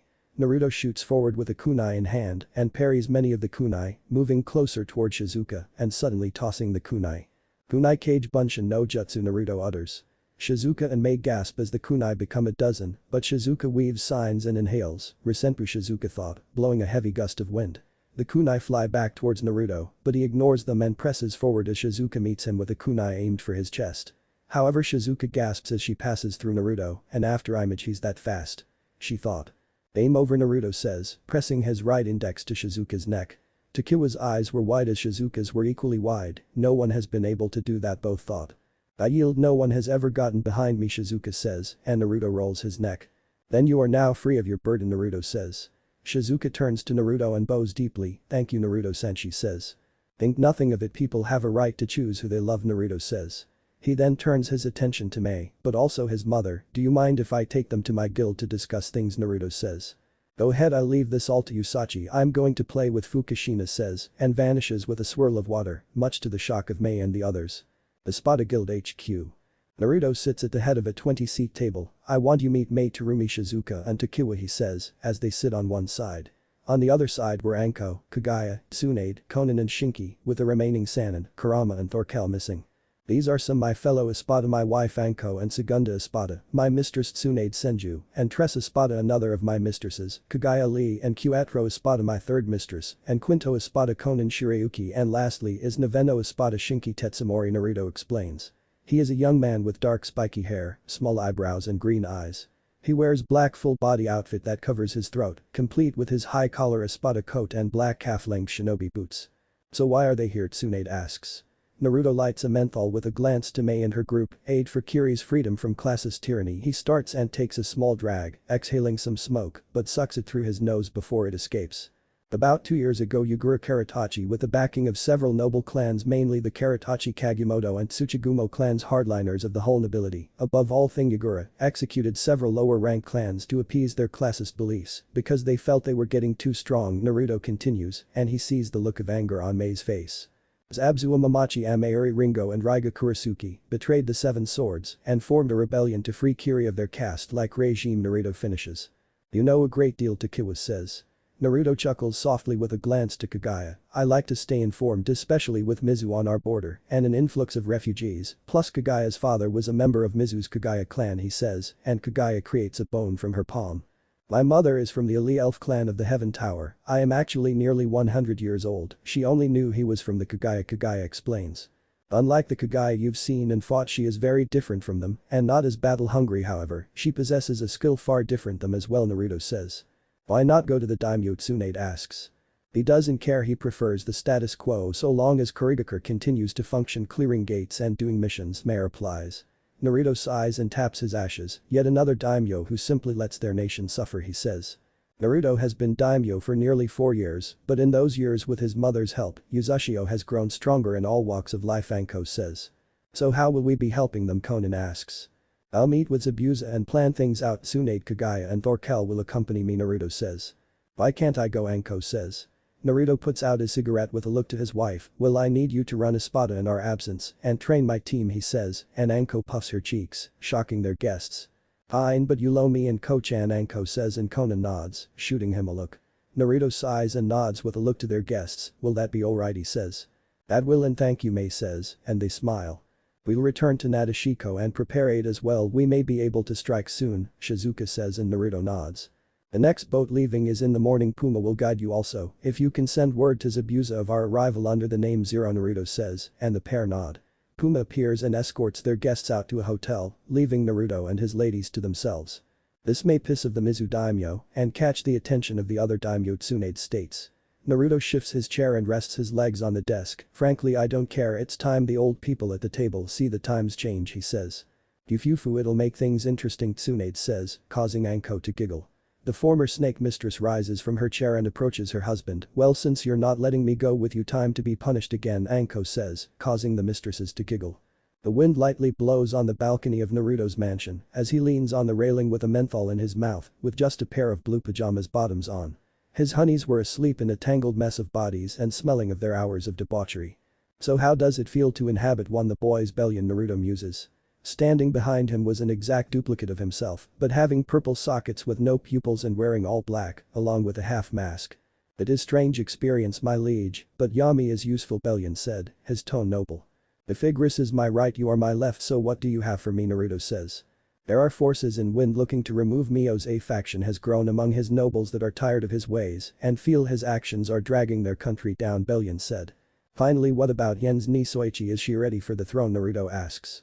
She seems ready she curries favor with a majority of the nobles and the tiger of Takeda Bellion replies.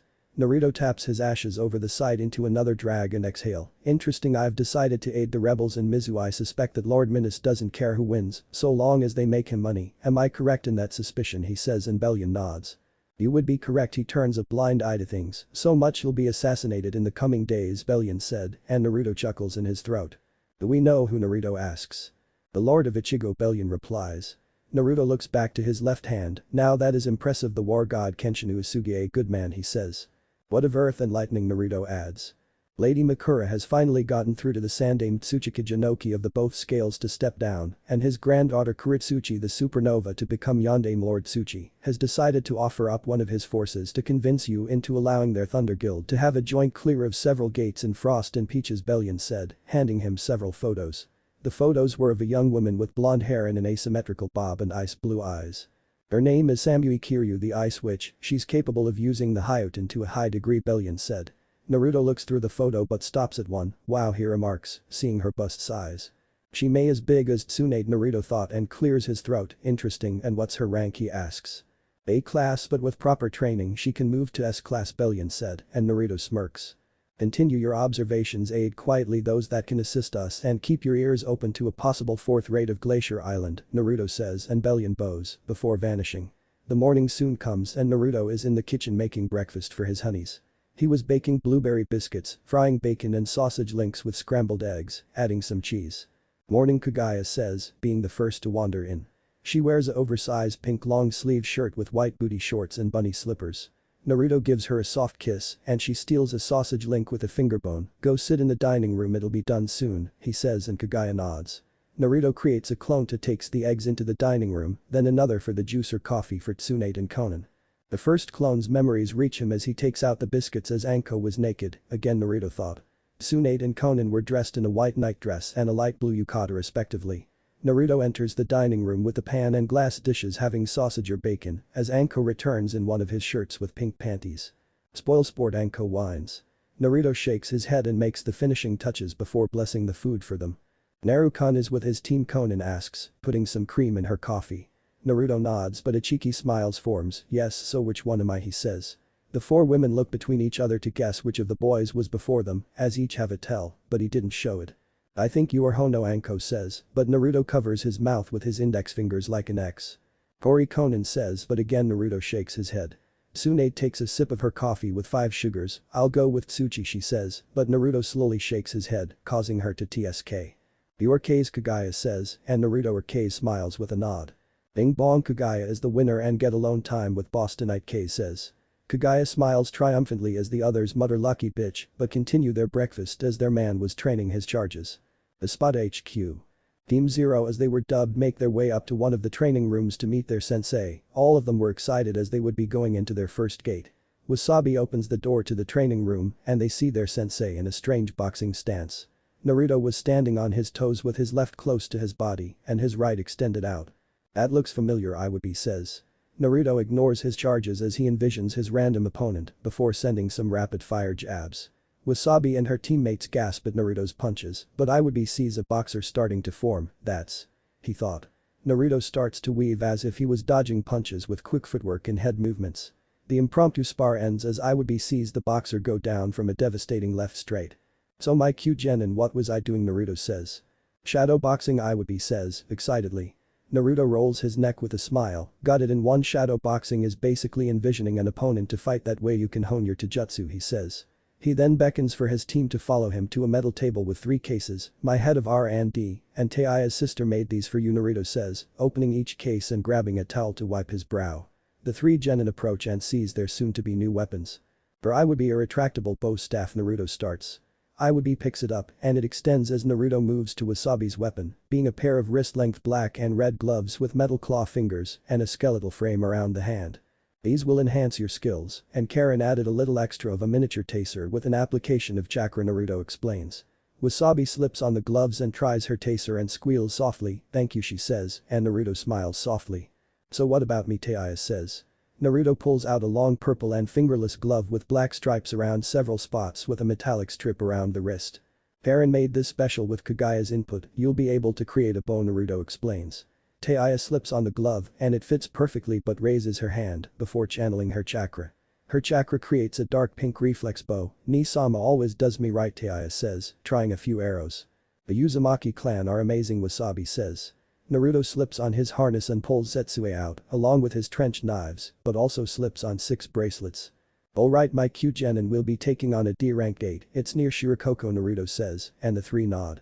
The 3 link hands with Naruto and he uses shadow exchange to take them to the gate. Usagi was waiting for them with several association members, area secure, she says. Naruto slips on his gloves with a glance to his team, this is your gate, I'll be watching, and if things get rough I'll step in, he says, and all of them nod before they step inside. The 4 find themselves in a dense forest with numerous tall redwoods. Wasabi sniffs the air and her ears flick at every sound before she forms a ram sign. Feline mimicry. All 4's jutsu, Wasabi utters, as dark green chakra envelops her ears and tails with her toenails sharpening. Now with enhanced senses Wasabi sniffs out their quarry, follow me, she says, dropping to all 4. Iwobi and Teiya watch the left and right flanks as Naruto brings up the rear, training is payoff, Naruto thought. The 4 rush through the mighty redwoods, but Wasabi halts as several arrows hit the ground. The source were small green creatures with pointed ears, yellow eyes and jagged teeth with barely any clothes but a loincloth. Well, my cute genin, time to become goblin slayers, Naruto says, smirking. The goblins chitter in their language as the genin spring into action, with Teiya slipping on her headphones and forming her bow. She takes to the trees as Iwobi and Wasabi reach the goblins. Wasabi swipes at a few goblins, while Iwobi slams his staff into the ground. Oten. Stone hammer Iwobi shouts, creating the hammer and swinging into a few goblins. Naruto watches his team do battle with the goblins, but his senses were searching for the boss. Brayton. Jabashi Wasabi shouts, slamming her palms into a hobgoblin with a club. The hobgoblins started to appear as the group took care of the minor goblins. They were much taller and muscular than the goblins, but still with pointed ears, yellow eyes and jagged teeth. These seem a little stronger Iwobi shouts, swinging his staff. The hobgoblin groans, but an arrow pierces its forehead and through the brain. Tei leaps down with her bow breaking down into pink dust as she flashes signs to Ram, cover your ears she shouts, and both do. Sound ninjutsu. Roar of the banshee Tei thought, unleashing a sonic wail. The hobgoblins scream as their eardrums explode as Iwobi flashes to signs to bird and slams his hands down on the ground. Oten. Doryuso Iwobi shouts. The spears burst from the ground and through the hobgoblins, while Wasabi scratches them with her metal claws. That's right, rip and tear until it done, Naruto muses, vanishing as his team continues to fight. Naruto appears above a rocky formation near the forest edge, his hands pocketed and his gaze on a figure. It resembles a hobgoblin but more muscular with a large zanbato driven into the rock. It wears a fur loincloth with bracers on the arms with a tattered black cape and a crown. The Goblin King Zetsue comments. Naruto slips a menthol in his mouth and slowly descends, no sporty thought. The king senses him and swings his massive sword, but Naruto blocks with his forearm to no damage, no free ones for you he sneers. The king backs up with a chitter of its language and the sound's footsteps erupt behind Naruto, causing him to glance back. It was 4 goblin champions with bound women and frightened expressions on their tear-stained faces. The king chitters as if laughing, but that look vanishes as Naruto erases the women and champions with a dark purple zero. Is that your plan? Well, that would halt most, but I'm not most, Naruto says. The king hisses and swings his massive sword, but Naruto ducks under the wide swings, shooting behind the king and grabbing it by the head. I've dealt with your kind many times, and mom always says leave one goblin alive and you're never safe, Naruto says, before pulling off the king's head with a slow yank. Boss Lane Zetsue comments. Naruto tosses the king's head off the ridge and leaps down to find his team. They were surrounded by goblin corpses with Wasabi and Iwobi splattered in dark blue blood. Boss dead, Teiya says, and Naruto nods, finally lighting his cigarette. The spot HQ. For the foreseeable future Anko will be your Jonin lead, Naruto says. The 3 genin stayed at Naruto in shock. I knew you'd pawn us off, Teiya says. No, I'm not, but I have some business to deal with, namely the Land of Water and their civil war, Naruto says, and Iwobi gasps. Izushio intends to step in, Iwobi asks, and Naruto nods. Correction, Zero the Black intends to step in, Naruto says, and Wasabi furrows her brow. It's one of his alias, Anko says. It's also an offshoot of a name I have in the Heaven Tower, Naruto adds. Won't the other countries see that as something bad, Wasabi says. What's to stop them not helping innocents in need? Some fear of other countries taking advantage of them, Anko says. One thing I've learned is that evil thrives when good does nothing, Naruto says. So well, Nerukan is gone, Mama Anko will be your mistress, Anko chirps, and Naruto sighs. Ignore her. So how were your new weapons, Naruto says. Wasabi lights up with a smile. It's awesome and will fit into my ninjutsu and taijutsu, Wasabi says. It's better my pipe, thanks for it, Iwobi says. Nisama doesn't disappoint, Teiya says, and Naruto chuckles as Anko giggles. The doors open as a few clones of Naruto come in with trays of food, and the food was a foot-long Philly cheesesteak. Along with some seasoned fries, with Naruto having triple cheese on his. What are these, Wasabi asks. The clones pour each of them some black cherry soda, a Philly you like it, Naruto says. Wasabi looks at the sandwich but slowly takes a bite and her eyes light up. This is good, she chirps. Iwobi follows suit and like Wasabi likes the Philly, she's right, he says, and Naruto smirks as they start eating. Mei looks out at the ocean with thoughts on her homeland and the hope with Izushio's help it would free. The sound of footsteps on the pier catch her ears and Mei turns to see Tsunade with Kagaya behind her. Both were wearing Kunoichi Shizoku with their Espada coats, but all black, and Tsunade having her blonde hair and a bun with bangs framing her face. Naruto and Thorkel are on their way, Tsunade says. Kushina-sama wanted to say goodbye, Kagaya mentions, her white hair braided into 2 hoops. Mei slowly nods as the 3 got on the 30-foot power cruiser. Where will the insertion be, Mei asks. The southeast will make entry in the middle of the night, Kagaya says. Mei looks out on the pier as Thorkel was approaching with a giant ornamental axe, which looks like most of its weight is concentrated on the head and looks very off-balanced, but the demon was carrying it with one hand. He is wearing black pants and boots with a long-sleeve white shirt and dark Espada coat. Zahahaha, don't worry little lady, we'll free your home, Thorkel says. Where's Nerukan, Anko asks, and Thorkel points. Mei looks to see Naruto approaching and wearing a black hakama gathered into calf-length riding boots, a black but sleeveless kozode with a short-sleeve white jubbin underneath and black hobi. Naruto was also wearing a black coat with light purple draconic patterns down the sleeves and 3 separated coattails with a purple lining. The half mask was covering the lower half of his face and a pair of goggles on his forehead, his steel blue eyes seemingly glowing. "Everyone ready?" Naruto says, hopping on the boat, and everyone nods. Naruto heads to get the ship ready to cast off as the others head below deck to get situated before the ship leaves port for the wide open ocean. A few hours pass and Mei finds her way to the cockpit as Naruto was steering, or his clone was. Naruto sits with a cigarette in his mouth and a bottle of bourbon. "Couldn't sleep?" he asks. Mei takes a seat and slowly nods as Naruto pushes a glass towards her. "Same care for a drink," he says. "Thank you," Mei says. Naruto taps his ashes with a sigh. "Tell me about yourself, since we should be getting to one another," he says. Mei takes a few sips of bourbon with a sigh. "I came for a low-level clan in Kiri's caste system," she starts, taking a few more sips. "Like many low-level clans, we were put into Kiri's forces to be their tools, forced to kill a fellow student to pass their academy," Mei continues. "It is said Zabuza killed his entire class, served Kiri faithfully, but seeing the true nature of Kiri decided to rebel and attempted to kill Yagura Karatachi," Naruto says, and Mei nods. "Yes, I was genin at the time, but a sought-after prize as I possessed 2 Kekkei Genkai despite Yagura and the clan's hatred of lower bloods. When Zabuza called for others to rise up, I followed. Others followed too. Raiga Maori that put them on notice," Mei states. Naruto pours Mei some more bourbon. "Civil war began as sides were chosen, former comrades fighting and killing each other," she says.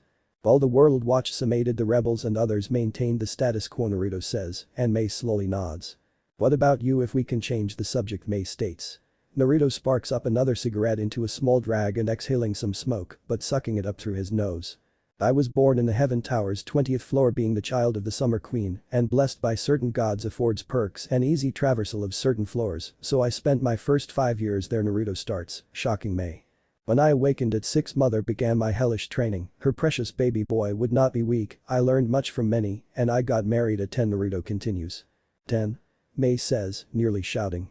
Naruto laughs softly with a sip and a drag. "I married Anko, the daughter of the martial god, at 10, further solidifying the bond between the One-Horn tribe and their summer queen," he says. "I reawakened at 13 and gained the power of a monarch, then set about honing my craft, becoming daimyo at 14," Naruto muses. "Why so young?" Mei asks. "Mother had plans for Yuzushi Ogakure to see it," spoken in same breath as the Big Five, "and in 3 years she has," Naruto replies. Mei finishes her bourbon and declines another with a sigh. "It is why we chose Yuzushio. Other nations have their own interests, but Yuzushio doesn't," she says, and Naruto smiles. "Most believe village before everything, but we Uzumaki believe family comes first, and if you protect family you are strong," Naruto muses. The pair continue to talk until sleep claimed the auburn-haired Kunoichi. Naruto steps out on the front deck with his hands in his pockets. "Arise," he utters, his shadow bubbling, and several globs enter the water and shoot forth. "Couldn't sleep," Naruto says, glancing back to see Tsunade, or rather Koresha. "This battle will put Yuzushio on the radar of the larger nations," Koresha says, and Naruto snorts. "That's the idea. It is high time the other daimyo see the power of one of their own. All I'm doing is throwing stone into a stagnant lake, or as Ashborn did before, and stop the status quo," Naruto muses, as the pair look at the night sky and the lone moon among the clouds. "Will Yuzushio claim another Biju for itself?" Koresha asks. "Kurama did say to aid his siblings that wish to be free. They are in essence the rulers of this world. I'm amazed our fellow monarch haven't attempted any measures against them," Naruto says. "There were talks, but seeing the Biju are creations of the Otsutsuki, or one Otsutsuki Antares, chose not to attack," Koresha says, and Naruto chuckles with a wild look on his face. "I hope he dances well. I look forward to our battle in the tower," Naruto says, and Koresha stares lovingly at her man's visage. "I should let this one sleep. Good night, Naruto-kun," Koresha says, and gives him a deep and passion-filled kiss before excusing herself. Land of Water Rebel Stronghold. Zabuza Mamachi, the leader of the rebellion to free both Mizu no Kuni but Kurigakure no Sato, was looking over the numerous maps to prepare for an assault on Kurigakure. He is a tall and noticeably muscular man with light grayish skin, short spiky black hair, dark brown eyes, and small eyebrows. He wears a dark gray sleeveless shirt with light shoulder straps and a circular mark on the back, sporting the kanji for demon, and dark gray pants with bandages covering his mouth and lower half of his face. His scouts reported that Yagura has completely cleared the lands leading into Kurigakure and made a literal killing field of open area. What made things worse is the daimyo seemingly blind-eyed Yagura's actions. "As long as money flows his eyes are blind," Zabuza muses. Standing next to Zabuza was his faithful Haku and adopted son, but also wielder of the Hyoten Kekkei Genkai. Many are blind to our suffering, Haku says. He is an effeminate young man who could easily pass as a beautiful woman with long black hair to his waist and dark eyes. He wears a similar outfit to Zabuza with a green haori having white trimmings and around his waist, a brown sash with a fringe trail wrapped around his waist twice.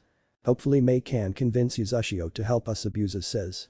Haku thought of his kohai as she was traveling with his secret lover Shizuka. I pray that she does, he says. The flap of their tent moves and in steps a former Kunoichi of Suna, now one of the pillars for Kiri's rebellion, along with another pillar and former member of the Seven Swords of Mist. Shouldn't you two be resting, Zabuza says. Amayuri simply scoffs as Pakura approaches the table of maps. Should you be as well, Pakura says. She is fairly tall with fair skin and pupil-less brown eyes, green hair tied in a bun with a hair needle running through it, and one short and long strands of hair with orange tips framing each side of her face. She wears a sleeveless backless top and short tight pants, with 2 lapels on the front and the back. A wide obi around her waist, as well as purple arm warmers which extend up to her shoulders, and has bandages around her tights and ankles. Our leader needs no rest, Amayuri says, chuckling.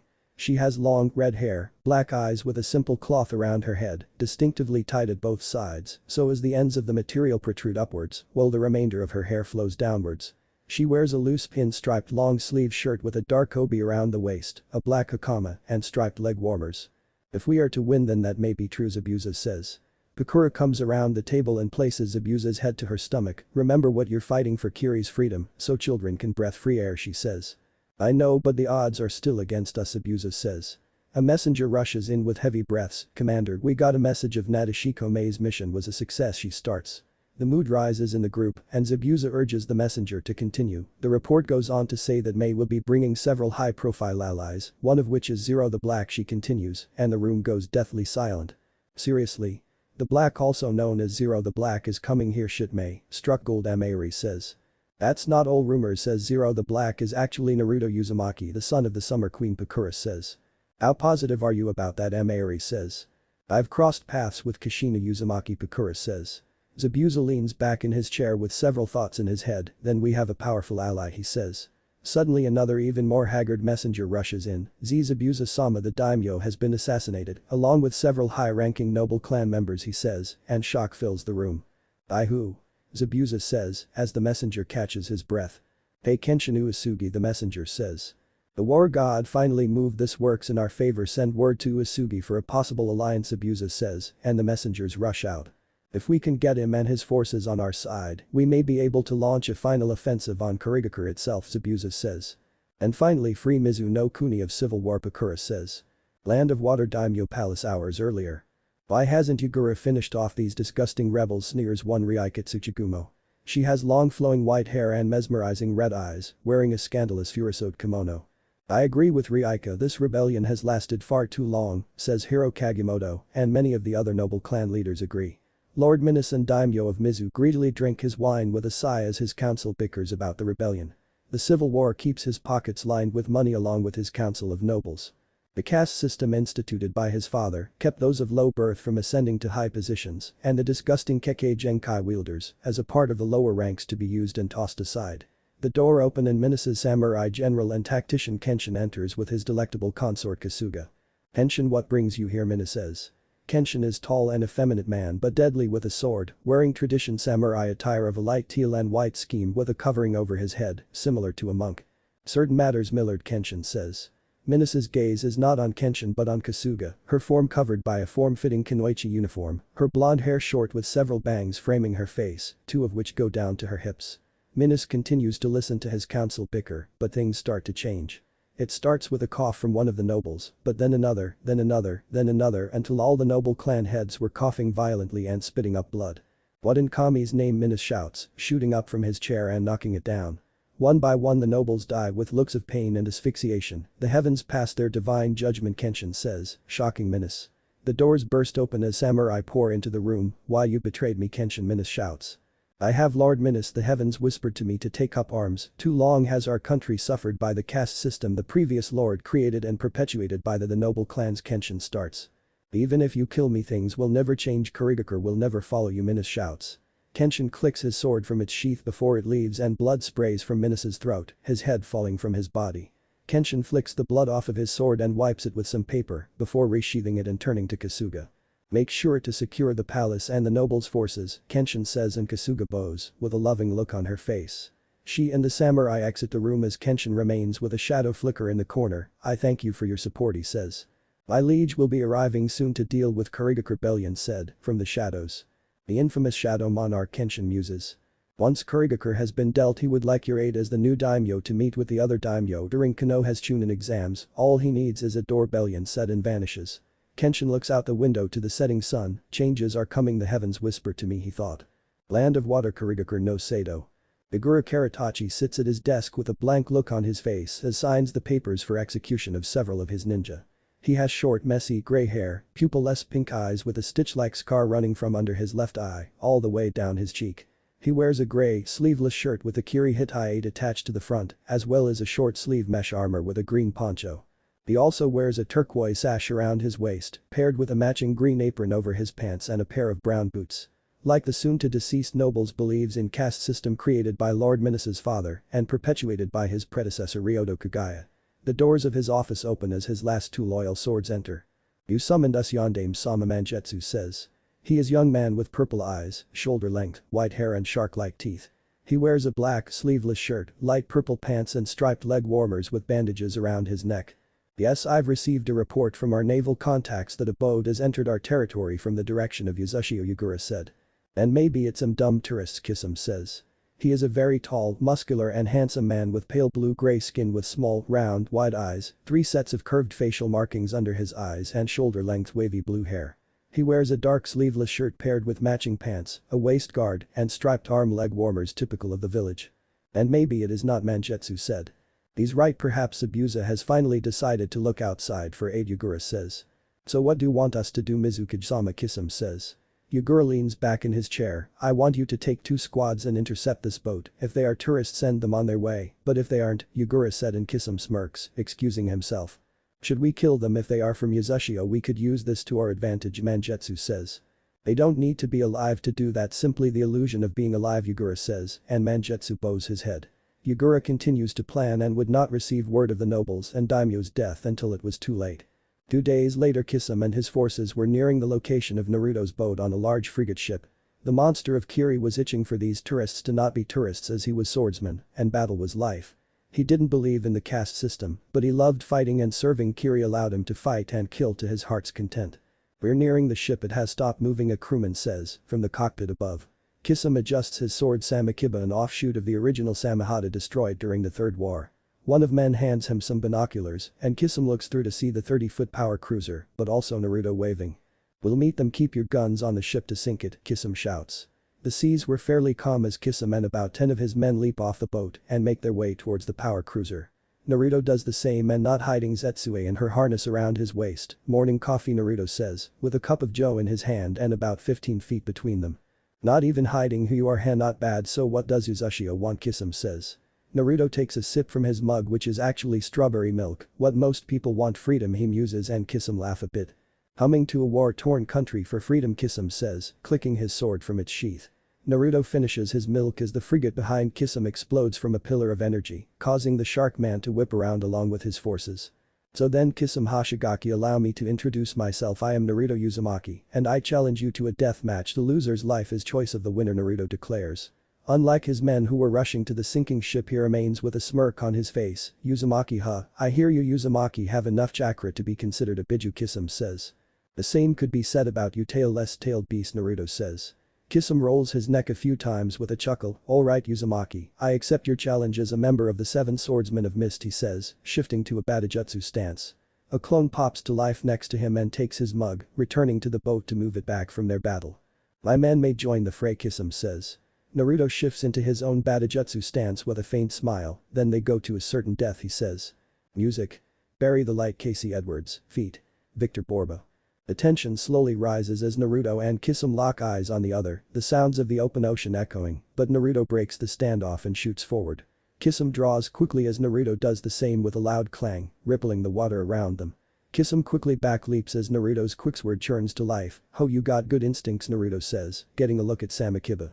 It resembles a large katana, within a sleek dark blue sheath and Kiri's symbol stamped on it. The guard is shaped like a shark tooth, with the hilt being blue and white. You got some control over Futen to pull that off, Kisum says, and swings his several times, Suiton. Mizu Kamakiri, he shouts. Naruto dodges the water slicers and counters with the Kazakiri, meeting Kisum with several heavy swings and both blocking cleanly, but neither speak as their swords did their talking. Naruto breaks open Kisum's guard and sends a Gatatsu thrust, but the shark man parries the strike. Naruto backsteps with Shukuchi and leaps with Zetsue shimmering and leaving after images, Mikazuki no Mai, he thought, attacking Kisum from all sides. However, the monster of Kiri melts into water and appears behind Naruto with Samakiba raised, but misses the downward strike, creating several small waves. Felt the power behind that, Naruto says, and Kisum smirks.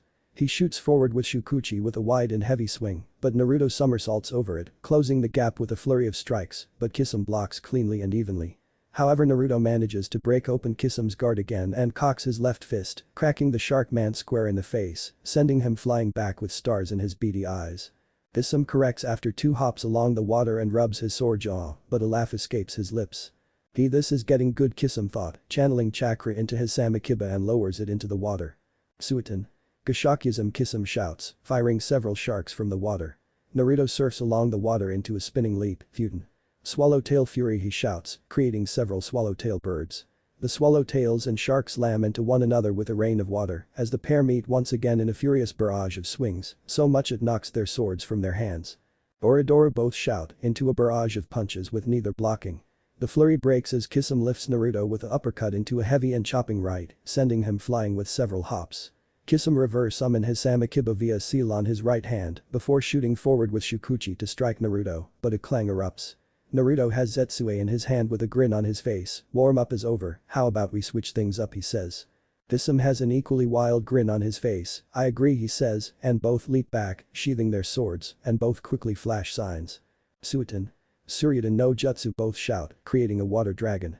The dragons swirl around one another and crash into the ocean as both shoot forward with Naruto meeting Kisum with a delayed dropkick. Kisum crashes under the waves, but he flashes signs to Snake before slapping his hands together. Suiton. Daikiden no Jutsu, Kisum thought, thrusting his hands forward. A massive shark erupts towards Naruto with its mouth wide open and growing larger by the moment. Shit, Naruto thought, as the massive shark crashes upward and out the water. Kisum smirks, but it slips as light purple flames explode his giant shark, the source being from Naruto as he lands. Scales were running down Naruto's face and arms, his steel blue eyes more draconic and his form more muscular. So the rumors about the Summer Queen are true, Kisum says and redraws Samakiba. Let's turn it up a little more, he adds. Naruto watches with a grin on his face as Kisum cuts open his arm with Samakiba and the sword jitters as it breaks down, altering Kisum's body. His body gaining girth and ripping away his shirt. His form becomes more and more shark-like with a shark's head, large fins on both arms and a large tail. Well, a shark versus a dragon, Naruto says. The pair start to circle one another and drawing closer with each round, both flashing signs with Kisum stopping at the seal of confrontation and Naruto stopping at horse. Suiton. Senshakuko Kaiten. Gokumikyaku both shout. A large wave of sharks rise and make their way towards as Naruto unleashes a wave of light purple flames, both crash into each other and create a massive geyser of steam. Kisum narrows his eyes to focus on movement as Naruto flashes in front him. What? Kisum hisses, his eyes widening. Naruto connects with a body blow as white energy surges through his body, causing Kisum to nearly buckle. The monster of Kiri protects his chin for the follow-up, but it never comes. What another body blow. Kisum thought as Naruto connects and he feels several of his ribs crack. Blood spews from Kisum's mouth as his transformation ceases and he crashes forward, but Naruto catches him. This time around we'll be friends, Naruto thought, smirking. Music ends. Kisum awakes with a start and looks around to find himself chained to the bow of Naruto's boat. What Kisum whispers and looks to see Naruto sitting cross-legged and a bottle of bourbon with 2 glasses between them. Why am I still alive, Kisum says. Naruto slips a menthol into his mouth with a light, still time, but I had fun fighting you and perhaps I can spare you for your loyalty, he says. Kisum shifts slightly with a groan as Naruto pours some bourbon. I had my lover heal you enough, Naruto muses. So you want my loyalty, we're enemies, Kisum says. Naruto takes a drag with an exhale, but sucks up the smoke through his nose before it escapes. True, but your eyes tell me you want more. You're tired of the mundane and arrogant leaders. You follow the strong and strive to go higher. I can give you that, he says. Pretty words, Gaki, Kisum says. I bet you don't want to die a meaningless death, Naruto says, and Kisum's eyes narrow, because neither do I want to die on the battlefield atop the corpses of those I killed, he adds. Kisame looks into Naruto's steel blue eyes and could see him standing atop a pile of corpses with a bloodstained sword and a wild look on his face. So you're coming to Kiri for what? The thrill of fighting, Kisame says. Naruto pours some bourbon into the second glass and pushes it to Kisame, a little, but I want to throw a stone into a stagnant lake, Naruto starts. Kisame looks down at the liquor but back to Naruto, throwing a stone into a stagnant lake. Change is what you offer, Kisame says. Yes, other daimyo cage leaders, they sit around and let others do things for them. I don't, that I want to be on the front line, so I offer you a chance to satiate your thrill for battle and give you a place in this world, Naruto says. Kisame remains silent as he reaches for the glass. I may kill you in the future if I accept, he says, downing the contents. Naruto chuckles as he downs his own and pours them both more. It'll make life worth living, he says. Fine, we did declare that the winner of our duel would hold the life of the loser in their hands, Kisame says, and Naruto smirks. A clone approaches with Samakiba in his hand as Naruto rises to his full height. He'll take you to Uzushio, my mother will do the vetting, Naruto says. Now Kisame starts before he and the clone vanish with shadow exchange. Naruto spreads his arms apart with a smile on his face. This time you and I will best friends, he muses. Land of water, southeast Hakujin. Naruto's boat sits about 3 miles from shore as everyone packs everything they need for the journey. You don't think Kushina-sama will be too harsh with Kisame, Zetsue asks. Naruto adjusts his goggles with a small drag. Doubt it, she knows if I vouch for someone they are kosher, he thought. We're ready, Tsunade says. Naruto turns with a flap of his coat and tosses his butt over the side. Let's be on our way, May, your point, he says, pulling up his mask. May adjust her robe with and all of them leap off the boat. I hate this water walking, Thorkel shouts.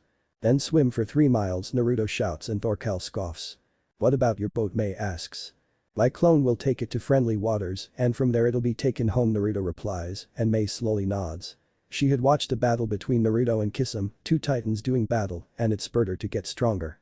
What we'll do with Kisame, May asks, as the night sky covered their approach to shore. Naruto looks to the cloudy sky with a smile. He'll become a member of Espada. I'll give him a real purpose, unlike the Mizukage, he replies, and May doesn't press for more information.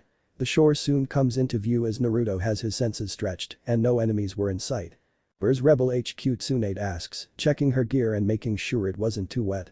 Thorkel plops on the sand with a huff as Kagaya also checks her gear. Why didn't you let me fight Kisame, he shouts, while May pulls out a map for Naruto to see. Because I saw him first, Naruto shouts, but Thorkel scoffs, muttering to himself. We're here and our base is in Satsuma, May says, as Tsunade approaches and looks at the map. So about a 2-day journey, Tsunade says, and May slowly nods. Any way to contact Zabuza and let him know to expect us, Naruto asks, and May nods. Once we reach town I can send an encrypted message and have someone meet us halfway, May says, and Naruto nods, pulling his mask down. Does Kiri patrol any area around here, Naruto asks. Not unless there is a gate, May replies, as Thorkel gets to his feet. Then can we clear a gate on the way, Thorkel asks, but Naruto shakes his head, causing the demon to pout like a child. For now we focus on getting to Rebel HQ, Naruto says, and all of them nod before they take off a moderate pace for Satsuma. The journey to Satsuma was fraught with no dangers other than Thorkel whining about not fighting Kisame. Because of this, May got to see how much of Tank the Viking was and a bit of his abilities. Bunten Kurisuke, the daughter of Raiga, was the one to meet them halfway to Satsuma. Kind of a small group, Bunten said. She has short and straight combed back blonde hair, blue eyes and sharp teeth. She wears a red pinstripe and sleeveless dress with a short skirt and leggings of the same design, with a long-sleeved black Jinbei Ori war coat having a tan lining and grey hemming. However, they are worth it, May states. Bunten looks over the group, but more so the towering Thorkel. Well, we'll see, but we got a bout of good news, she says, and May arches an eyebrow as they left the small village. The daimyo was assassinated in coup lead by Kenshinu Asugi. He even killed a lot of the noble clan members, Bunten explains, shocking them, and Naruto played his part. How accurate is this information, Naruto asks, and Bunten gives Naruto a suspicious glance, confirms Zabuza-sama is planning for an assault on Kurigakure itself, Bunten explains. Zahahaha, looks like we'll get to fight sooner rather than later, Thorkel says. The journey devolves into silence as the group continues to Satsuma. Rebel HQ, Satsuma. I think someone as lauded as the black to be young, Zabuza says. Naruto slips a menthol into his mouth with a smirk. Age is a number, a toddler can kill an adult if pushed, Naruto says, and Zabuza chuckles. True, I take it Bunten told you about the situation concerning the daimyo, Zabuza starts, as Naruto sparks up with a nod. The Lord of Ichigo finally moved victory. It must have been certain for him to move against his lord, Naruto says. It would seem so. I'm waiting to meet with him concerning bringing a full-scale assault on Kurigakure, Zabuza says. Naruto taps his ashes with a nod. Having the war god on your side takes a burden off as you don't have to worry about your rear flank. Perhaps I can deal with the front, he says, taking a drag and exhaling some smoke, but sucking it up through his nose. And how would you do that, Zabuza asks, and Naruto gains a faint smile. Well, since you offered up 10 A-class gates and I feel the need to work for it, so Thorkel and I will soften up Kurigakure for your forces, Naruto says, and Zabuza's breath hitches, but he starts laughing in his throat. You got a set of balls, you should know that Yugura has created a killing field, Zabuza says, and Naruto grins. Naruto leaves Zabuza's tent to continue his planning to assault Kiri. Do you think you can draw Yugura out, Zetsue says. Between Thorkel and I think we can, Naruto thought. He makes his way to the tent set up by Mei for Naruto and fellow Espada, finding them with Tsunade berating Thorkel about who knows what. So when are we fighting, Thorkel asks. I know Zabuza is still planning things, but I told him we would be the vanguard, Kagaya will be our overwatch and Tsunade, Naruto says. I'll handle healing, Tsunade says. Naruto then looks to Thorkel with a look, say Thorkel, why don't we go for a walk, he says, and a smile broadens on the demon's face. I like the sound of that, a nice walk through mist, Thorkel says. Naruto slips on his coat with a roll of his neck, tells Zabuza we went on a stroll, he says, as Thorkel follows with his axe. Tsunade covers her face with a sigh as Kagaya breaks out a container of chocolate chip cookies. Should we follow, Kagaya asks. No, we do what he said, I'll heal, and you handle overwatch, Tsunade says and takes a cookie, causing Kagaya to pout. The tent flap opens and Mei enters, but doesn't see Naruto. Where's Naruto and his giant friend, she asks. They went for a walk through mist, Kagaya says, and reluctantly offers Mei one of her cookies. The Auburn beauty takes the cookie and takes a bite, but notes the good taste. This is good, Mei says. Their Narukan is a very good cook, Tsunade says. You'll get to experience it when we all go home, Kagaya adds, and Mei lowers her head. It won't be too bad, Naruto did say if things don't work out you can return here, Tsunade comments, setting up her things. Tell me, what is Naruto like, how can you fall in love with someone despite the age gap, Mei asks. Well, it's about 4 years between us, but if you want an age gap that goes to Kagaya, I met Naruto when he ascended to become daimyo. His clan sheltered mine after my great-grandfather's death. I thought he was some immature brat, but he saved my life in a gate, and time passed. I fell in love with him despite being younger than me, Tsunade explains. I met Naruto when he was about 8. His mother brought him to our forest in the tower. He was nice to me when others were not. I don't show my emotions very well, and that didn't matter to Naruto. He opened my heart when no one else could, Kagaya explains, continuing on her cookies. Narukan has an old soul, you could say, Tsunade says, not wanting to let on about Naruto's previous life or lives. It would seem so, he seems to act much older than he is, Mei says, and both women have a knowingly look. Anyway, it is actually good you came. I'll be providing medical and healing, so if you can lead me to the medical area I'll get started, Tsunade says, and Mei slowly nods.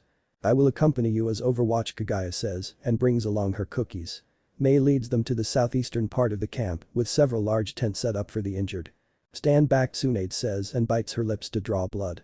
She smears some on her hand, before slamming her hand on the ground. A puff of smoke erupts. Mei gasps as a large slug the size of Tsunade was next to her, having a white color scheme with dark teal stripes. How may I be of service, my lady, the slug says, with a soft but regal tone. It's I need you split apart and start moderate to perhaps extreme healing, Tsunade says, and Katsaya splits into smaller version of herself to head to each person. Katsaya can start and I'll handle the more serious cases, Tsunade says, and Mei nods. Naruto and Thorkel are going to Kurigakure, Kagaya says, suddenly, and Mei gasps in shock with wide eyes, but Tsunade sighs. What if Naruto was primal monarch in Forest of Death? End here, and thanks for watching my video till the end.